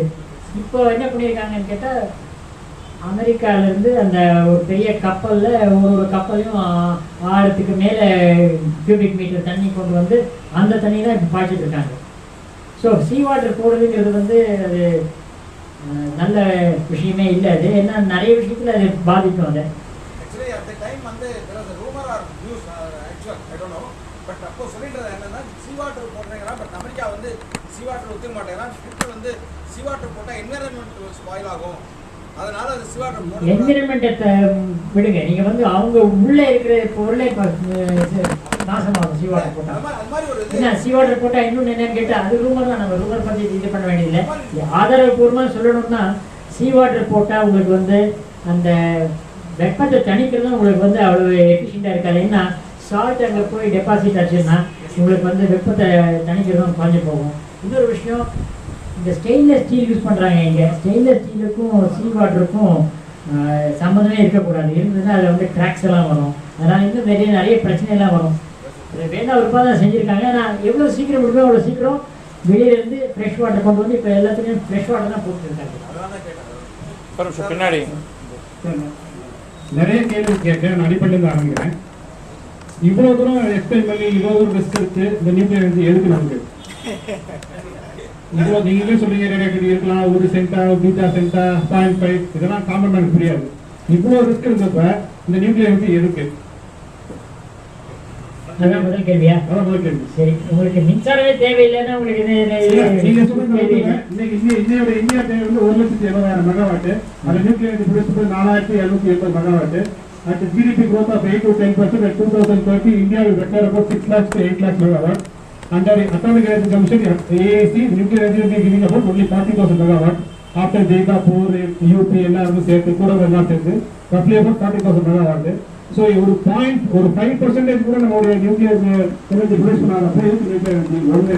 ரெண்டாவது நிச்சயமா நான் நீங்க சொல்ற வந்து நியூக்ளியர் எனர்ஜி வந்து மின்சாரத்தை பயன்படுத்தணும் யாரும் ஒத்துக்க மாட்டாங்க. Everybody knows that using nuclear energy to produce energy, using atomic energy to produce energy is like using a camera to kill a fly. ஒரு வந்து கொடுத்தா டீரிங் யூஸ் பண்ற மாதிரி.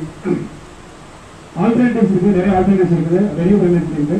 ஸோ அப்படி இருக்கிறப்ப எனக்கு இந்த தேவை அட்டாமிக் பாம்ஸ் பண்றதுக்கா நீங்க யூஸ் பண்ணிருக்கீங்க, மக்களை வந்து ஏமாத்துறீங்க.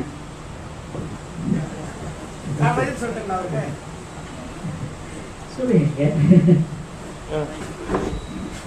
மைக் கொஞ்சம் பின்னாடி வந்து கிளாரிஃபிகேஷன் ஒரு கருத்து சொல்லாது. இப்போ இருக்கக்கூடிய மக்கள் தொகைக்கு இன்றைக்கு இருக்கக்கூடிய அந்த பாசில் ஃபியூயல்ஸ் மரபு சார்ந்த எரிபொருள்ன்றது வந்து இந்த பெட்ரோலியம் அது சார்ந்தது இப்போ கிடைக்கிறத வச்சு பார்க்கும்போது 50 ஆண்டுகளுக்கு தான் வரும்ன்ற மாதிரி கணக்கு. அதாவது இன்றைய செலவு பிரகாரம் பார்த்தா இன்னும் வளர வளர அது அதிகமாகும். இன்றைய ரேட்டுக்கு பார்க்கும்பொழுது பெட்ரோல் இது வந்து 50 ஆண்டுகளுக்குள்ளே தான் வரும். நிலக்கரி வந்து ஒரு 150 ஆண்டுகளுக்கு வரும்னு சொல்லுவோம். இப்போ இது மொத்தத்தையுமே எக்ஸாக்ட் பண்ணிட்டோன்னா இப்போ நம்ம பேரனுக்கு பேரெல்லாம் அவ்வளோதான் மாட்டு வண்டி ஓட வேண்டியது. இல்லை நான் முடிச்சிடறேன் பேரனுக்கு பேரெல்லாம் மாட்டு வண்டி இல்லை நான் கேள்வி சொல்கிறேன் பதில் உங்களுக்கு சரி. இது ஒரு கண்ணோட்டத்தில் பார்க்கும்போது உங்கள் கேள்வி வந்து அதில் ஒரு ஆதாரம் இருக்குன்னு சொல்லலாம். ஆனால் இன்னொரு கண்ணோட்டத்தில் நீங்கள் பார்க்கும்போது நீங்கள் சொன்னீங்க இப்போ 8% க்ரோத் வேணும் அப்படின்ட்டு, அதுக்கு வந்து எந்த அளவுக்கு மின்சாரம் வேணும்னு கேட்டீங்க. இப்போ நீங்கள் வந்து வேறு வழியெலாம் இருக்கான்னு கேட்டீங்க. இருக்குது. இப்போ நீங்கள் வந்து சூரிய சக்தின்னு சொல்கிறீங்க, அதை வச்சு நீங்கள் மின்சாரம் தயாரித்தா ஒட்டுமொத்தமாக தயாரிக்க முடியாது. ஏன்னா இதில் வந்து 1000 மெகாவாட் வரும். நீங்கள் 1000 மெகாவாட்டை நீங்கள் ஒரு இண்டஸ்ட்ரிக்கு கொடுக்கலாம். அதில் வந்து உங்களுக்கு வந்து சூரியன் இருக்கும்போது தான் வரும், சும்மா இருக்காது. அதை சேமித்து வைக்கணும். நீங்கள் ஆசிட் பேட்டரிலாம் வேணும், அதெல்லாம் இருக்கும். ஆனால் அது வந்து ஒரே இடத்துல 1000 மெகாவாட் வராதில்லை. இன்னொரு விஷயம், அது நீங்கள் தயாரிக்கும் போது வந்து உங்களுக்கு ஒரு யூனிட்டுக்கு 22 ரூபா 30 ரூபா ஆகும். நீங்கள் கொடுக்கறதுக்கு தயாராக இருக்கீங்களா? தயாராக இருந்தால் அதை பண்ணலாம். ஆனால் எல்லாரும் தயாராக இருப்பாங்களா? அது தெரியாது. மூணாவது விஷயம், இப்போ வந்து இந்த நாட்டில் வந்து மின்சாரம் தேவை.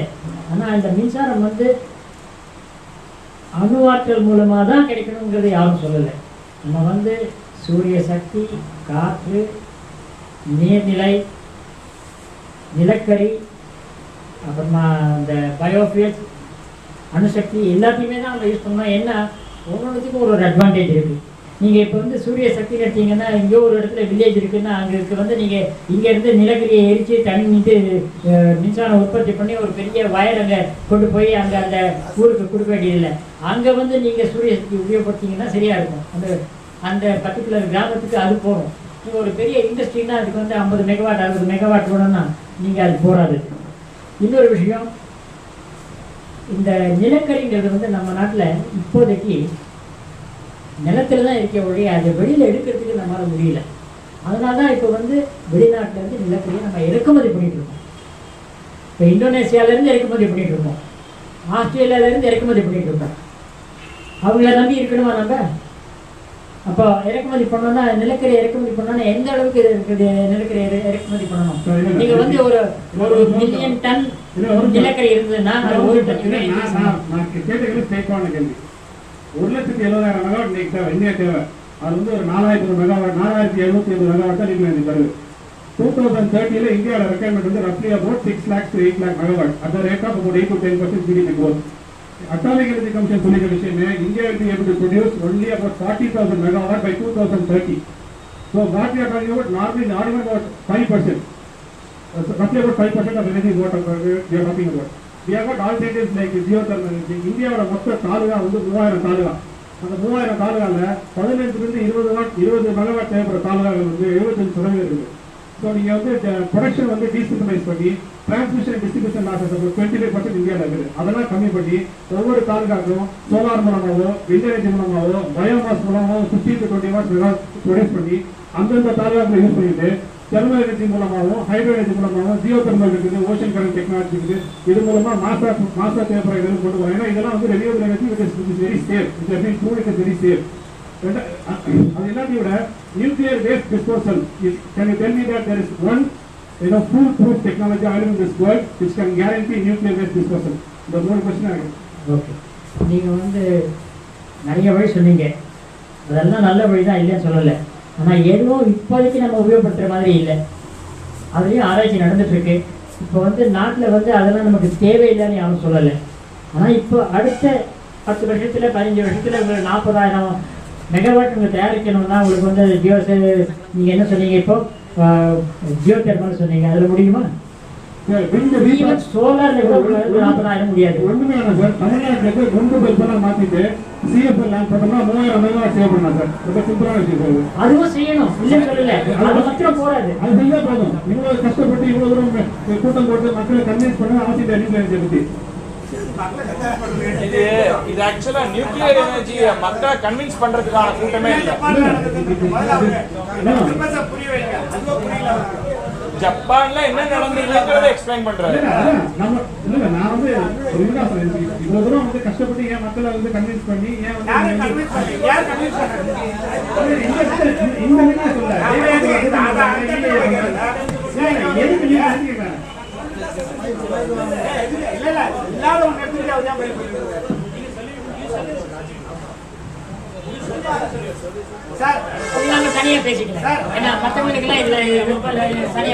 எல்லாத்த விட ஒரு முக்கியமான விஷயத்தை விட்டீங்க. அந்த மற்ற இது கன்வென்ஷன் இதுல CO2 எமிஷன் அதிகமா இருக்குது, இதுல இல்ல. அது கிளியர் பாயிண்ட். அதை சொல்லுங்க, முக்கியமானது அதுதான்.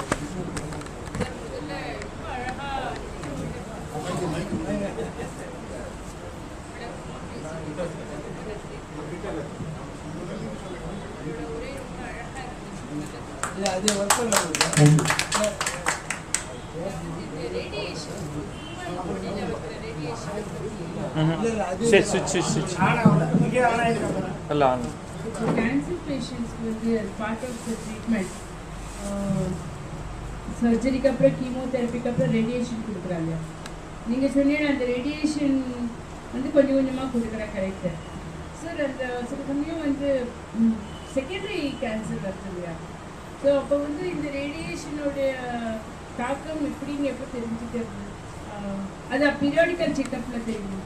இல்லை, செகண்டரிங்கிறது வந்து ரேடியேஷன் மூலமாக செகண்டரி வரும்னு இல்லை.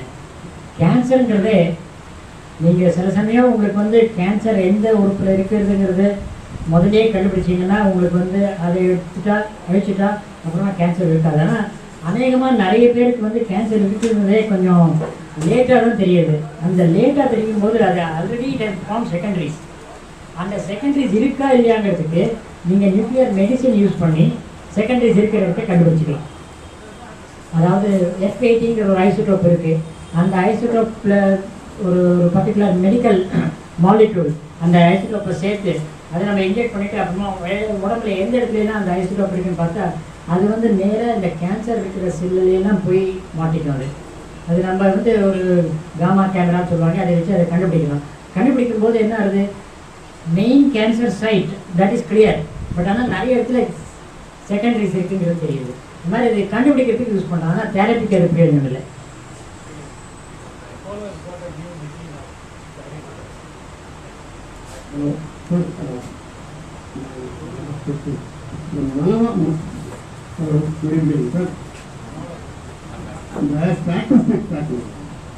statistics which is shown of the various levels of radiation in the natural distance, there are two things. One is the Malabar Kurchurati we will ignore it because over a period of 2,000, 5,000, 50,000 years, genetically they would have been protected.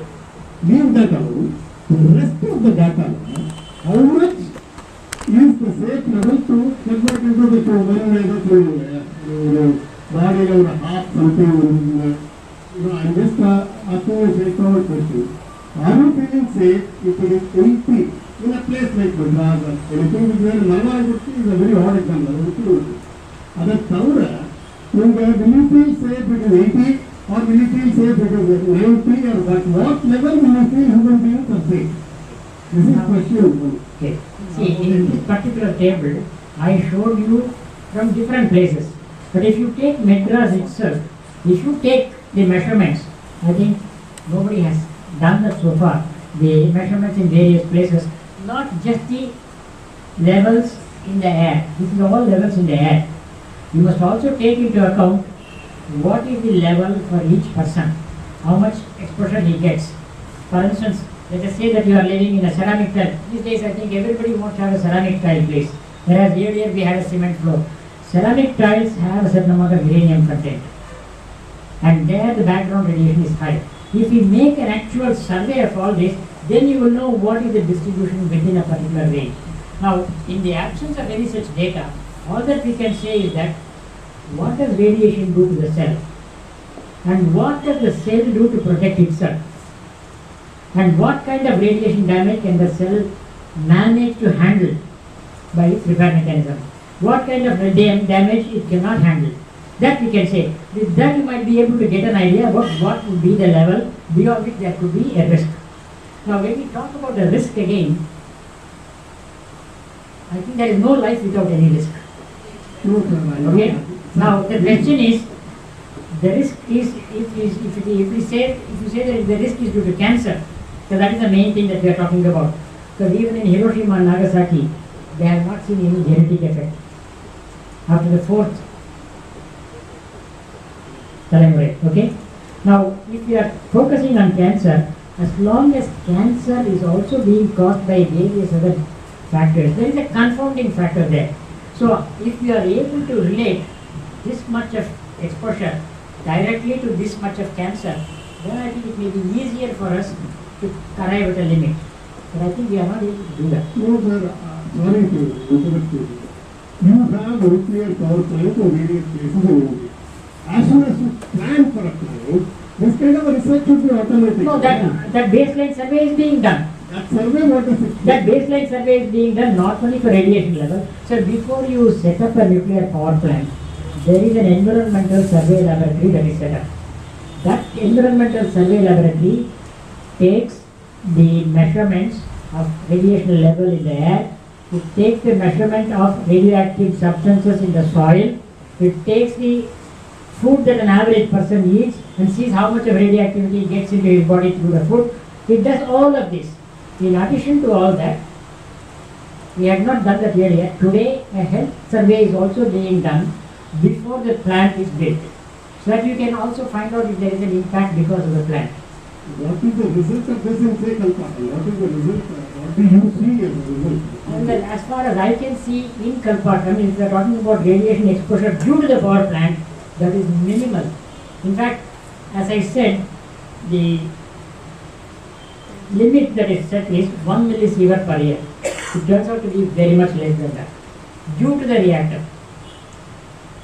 Last question. No, sir, one minute. Sir, sorry. No, we will do that afterwards. Related to this. No, it's please, whatever it is, we will follow up. Do it offline also. Sir, from the experience that Japan gained out of the tsunami, I think the danger is not only the plant which is affected, but also it may spread to other plants, the nuclear plants in Japan.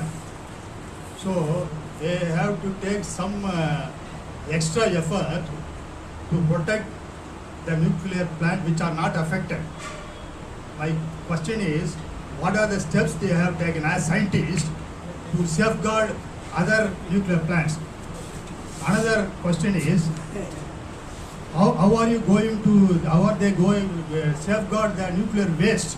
Because it is going to affect the whole world. So it has to be collected and put it in a particular place. All the nuclear waste which are now, they must be collected. If they could not do it, they can get the help from America. Because in America, nuclear waste are put up under the huge mountain in California, near California. So they usually put the nuclear waste only under the huge mountain and with all the armies and all. They somehow safeguard.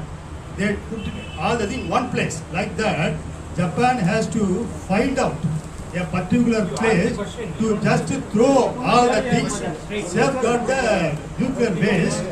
Otherwise, it will be a very catastrophe. They have to do it. I want to know whether the scientists have that plan.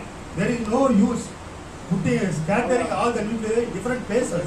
They have to collect it and put it in a proper place. Otherwise, it will be very dangerous thing. Now, there are two questions that you had asked.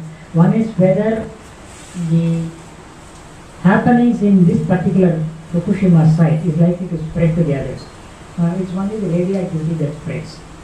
Because of the activity, because of the accident here, it is not going to mean that we are going to have accidents elsewhere. Because of this, you may have another earthquake, you may have another tsunami, they may have an accident similar to this, but not because of this. That is one. But then, what is generally done is, anywhere in the world if there is an accident, in every other country, whether you have a similar type of reactor or not, you try to find out what went wrong. Was it an operator's mistake?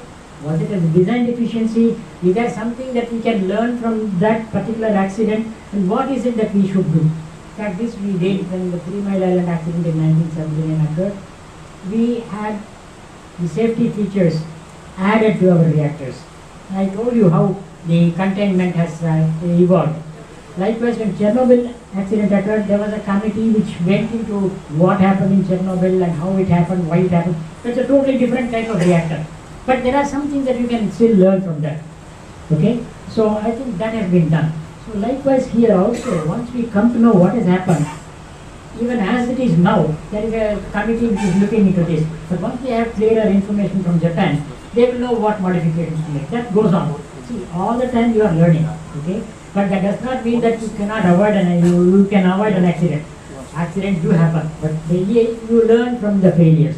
Not only of your failures, but from everybody else's failures. Now the question about waste, I think there is something incorrect in what you said. America is the country which is now having a big problem. They have identified a site, but then politically nobody wants to use that site. The senator in Nevada, that is not in California, that is in Nevada. The senator in Nevada, he said this cannot be used. But they are having a problem. They have not solved the problem. Sweden has solved the problem. Finland has solved the problem. Germany has solved the problem. Each country will have to solve it in its own way. What you say is also right. Japan is a small country. What is it that it is going to do? That is a good question. But they also have some solutions in mind. But the thing is, we would need it immediately. In America, they have had 100 reactors operating for 50 years. And they do not want to reprocess any of the spent fuel. So they have accumulated spent fuel. They are having a problem. Japan has reprocessed the spent fuel. They have recovered the plutonium. What remains is only the rest of the activity, which does not last very long as we think plutonium would, and it is all encased in glass. Okay? There are ways in which this can be done. I think scientifically speaking, it is possible to do that. But if you want to convince everybody who thinks it is danger, once you have made up your mind there is a danger, it becomes difficult to convince people. Reference to France. France generation is, atomic generation is 80% of its total generation. How they are safe? Well, it is not as though they are fools. They know what they are doing. In fact, today you will find that France is one country where there has been no such accident. The reason I would say is that in America it is a private company which is building reactors. In Japan it is a private company which is building reactors. In France, it is not a private company, it is a part of the government organization, and they are running into huge losses. In other words, if a reactor has to be shut down, they don't mind shutting it down to improve safety. Whereas if it's a private company, they want revenue, so they try to flog the reactor. That would be the private company's attitude. So overall, if you see the minor accidents that happen every now and then, you see that there are larger in number in US and Japan than in France. And in France today, in fact France takes the lead also here. In France today, they also make sure, they have legislation that you have to carry the people along with you. If you are going to set up a new power station, you have to carry the people with you. That is a new legislation that they have brought in now. So, see, there are countries which do not have any other alternative. Take for instance Chernobyl. Chernobyl had that accident. In that site, for several years later, they continued to operate another similar reactor. because they needed power. And even today, Ukraine has 15 power reactors. So if you think you need power, then naturally you try to make the best of a bad job. That is, you would say that, okay, I need nuclear power, let me make it as safe as possible. And you will continue with it. But if you have other alternatives, you might not. For instance, that is what Italy did. Italy built a power station. And then they said, no, it is not safe, we are not going to operate it. So they built it, but they did not operate it. And they were making use of oil from Libya. Now Libya has a problem. And they were also buying nuclear electricity from France. So it's a question of how much you need and what are the alternatives available to you and what is it that you can use. If you think you can do away with nuclear energy with many other means, maybe that would be a good idea to do that. But if you don't have any option, if you have to use it, you have to be extremely careful. வீட்டிலலாம் gas leak ஆச்சுன்னா ஏதோ smell வந்து கண்டுபிடிக்கிறோம். இப்போ கல்பாக்கத்துலேயே திடீர்னு radio active வெளியே வந்துருச்சு. எல்லாருக்கும் எப்படி தெரியும்? முதல்ல வெளியே அவங்க சொல்லாமே மறைச்சிட்டாங்க. என்னதான் நடக்குதுன்னு தெரியல. சும்மா ரேடியோ இருக்குது வெளியே சொல்லாம வந்து எப்படி மக்களுக்கு தெரியும்? மக்கள் எப்படி கண்டுபிடிக்க முடியும்? எப்படி சேஃபாக இருக்க முடியும்? It's a good question because radiation is something that you cannot see, you cannot smell. Okay, but this is where I think the organization has to acquire credibility. If there is a problem, they should immediately come out and say there is a problem, instead of waiting for the press to find out and then come and say it, and then you are on the defensive. Okay, now if you take any government department, see, government departments in one sense, as I said, the private party, they will not hesitate to shut down the reactor and then repair and then start operation. But then if there is a problem, like in any other government department, atomic energy also they are hesitating to say it out in this, okay, open. But the point is, this environmental survey laboratory, it takes these readings. The readings are available. And the environmental survey laboratory is accessible to everybody. If you want to go into the power station, you need a security permit. But the environmental survey laboratory is in the township. It is accessible to anybody. You can go and ask what is that is happening. How we can know at the time when it is happening, how we can product. See, that is the reason why they have set up these monitors everywhere in the country. I showed only a few places here, but they are having now about 80 power stations where they monitor the radioactivity. Now, even if you do not say it, there are many other countries who would say that. This is what happened in Chernobyl. In Chernobyl, an accident happened, but the Russians did not say it for the first day or so. But in Sweden, they found out.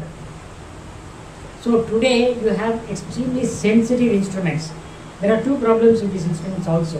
That is, one is that if you do not say it, the other people will find out. That will be a problem for you. The other is that even if it is a very extremely low level, they will say that we have detected radiation. At Kalpakam, in the environmental survey laboratory, we detected radiation from Chernobyl. But that does not mean that we have to be terribly concerned about it, because it's at a very low level. So I think it is possible, even if you withhold it, the other countries would tell you, okay, there is a problem in your plan. What are you doing? They would be able to say that. So this one small request, sir. This is regarding thorium-based reactors, which I understand is quite safe. So far, I understand, as Abdul Kalam said, that we should speed up our research work and the other things on that. What is your opinion? So that I understand they are much more safe than any of these. Well, I think that is what people say. Thorium is safer. Yeah. Okay, safer. Yeah. But I think thorium has its problems. One of the main things is that you can't use thorium as it is, because thorium by itself is not fissionable. So you need to use highly enriched uranium or plutonium to make use of thorium. We don't have enough plutonium in the country. And if you have plutonium, it is better to build a fast breeder reactor than a thorium reactor. The reason why thorium is being advocated is that there is so much of thorium, you don't have to go looking for uranium from somebody else. But for that, you must accumulate enough of plutonium. Or you will have to depend on somebody else for enriched uranium. In terms of safety, I think thorium has its problems. I think many people don't realize it, but thorium has its problems. But the nuclear waste of the thorium plant has a half-life period of very less when compared to this. See, that is true, but the point is in handling thorium, there are problems. So it may be safe in terms of the So environment. only but one- In terms of operating the plant.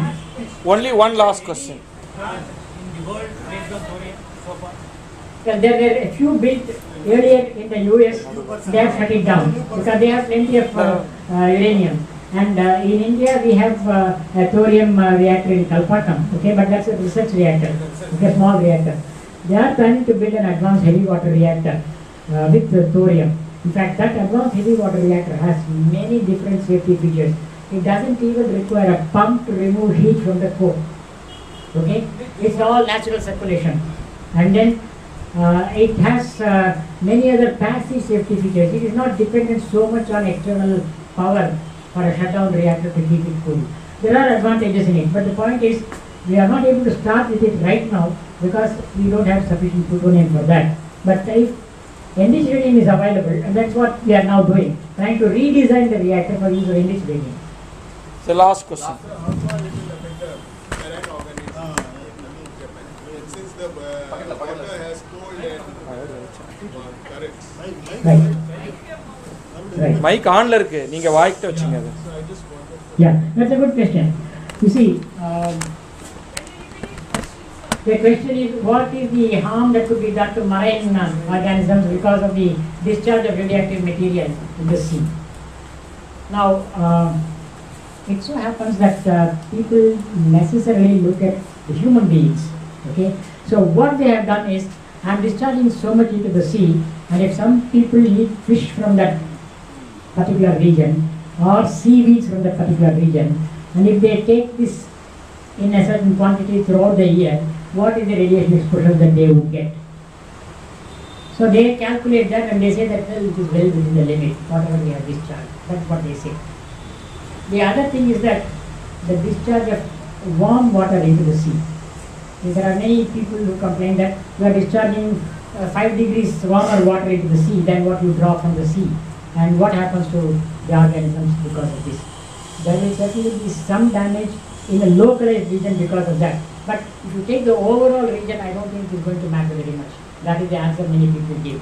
Now, in terms of the effect on organisms in the sea, I would also like to point out that there is a particular isotope, okay, which you find in different organisms. It accumulates this isotope in larger quantities. It varies from a few becquerels to a few tens of thousands of becquerels in certain organisms. Now, I think certain organisms will be able to withstand this, certain organisms may not be able to withstand it. But then, it's a question of how it gets diluted. Now, most often what you will find is that it gets deposited in the sediment. Most of the activity ultimately goes into the sediment. So, whatever is living in the sediment, that is the life that is likely to be affected. It's not so much the fish. So, whatever is likely to be living in the sediment, now how important is it in the web of life, we still do not know. Because we only catch the fish and then we eat the fish. We are only worried about what is the activity in the fish. If the activity in the fish is below a certain limit, we seem to be accepting that. But whether any other organism in the sediment is accumulating and then what happens to it, that is some research that has to be done. Coral reef, for example. Coral reefs are not affected by radiation. They are more affected by carbon dioxide and acidity because of carbon dioxide. Crabs are not so much affected because, see, I am talking about what is getting into the sea and getting deposited in the sea, not in the littoral region.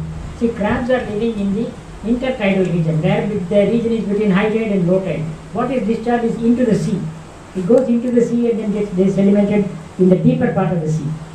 Not so much the crabs here. Actually, there is a great deal of work that has been done in Kalpakkam on the phytoplankton and the effect of the plant, the nuclear power plant on the phytoplankton. There is a lot of study that has been done there. Thank you. Excellent. Thank you.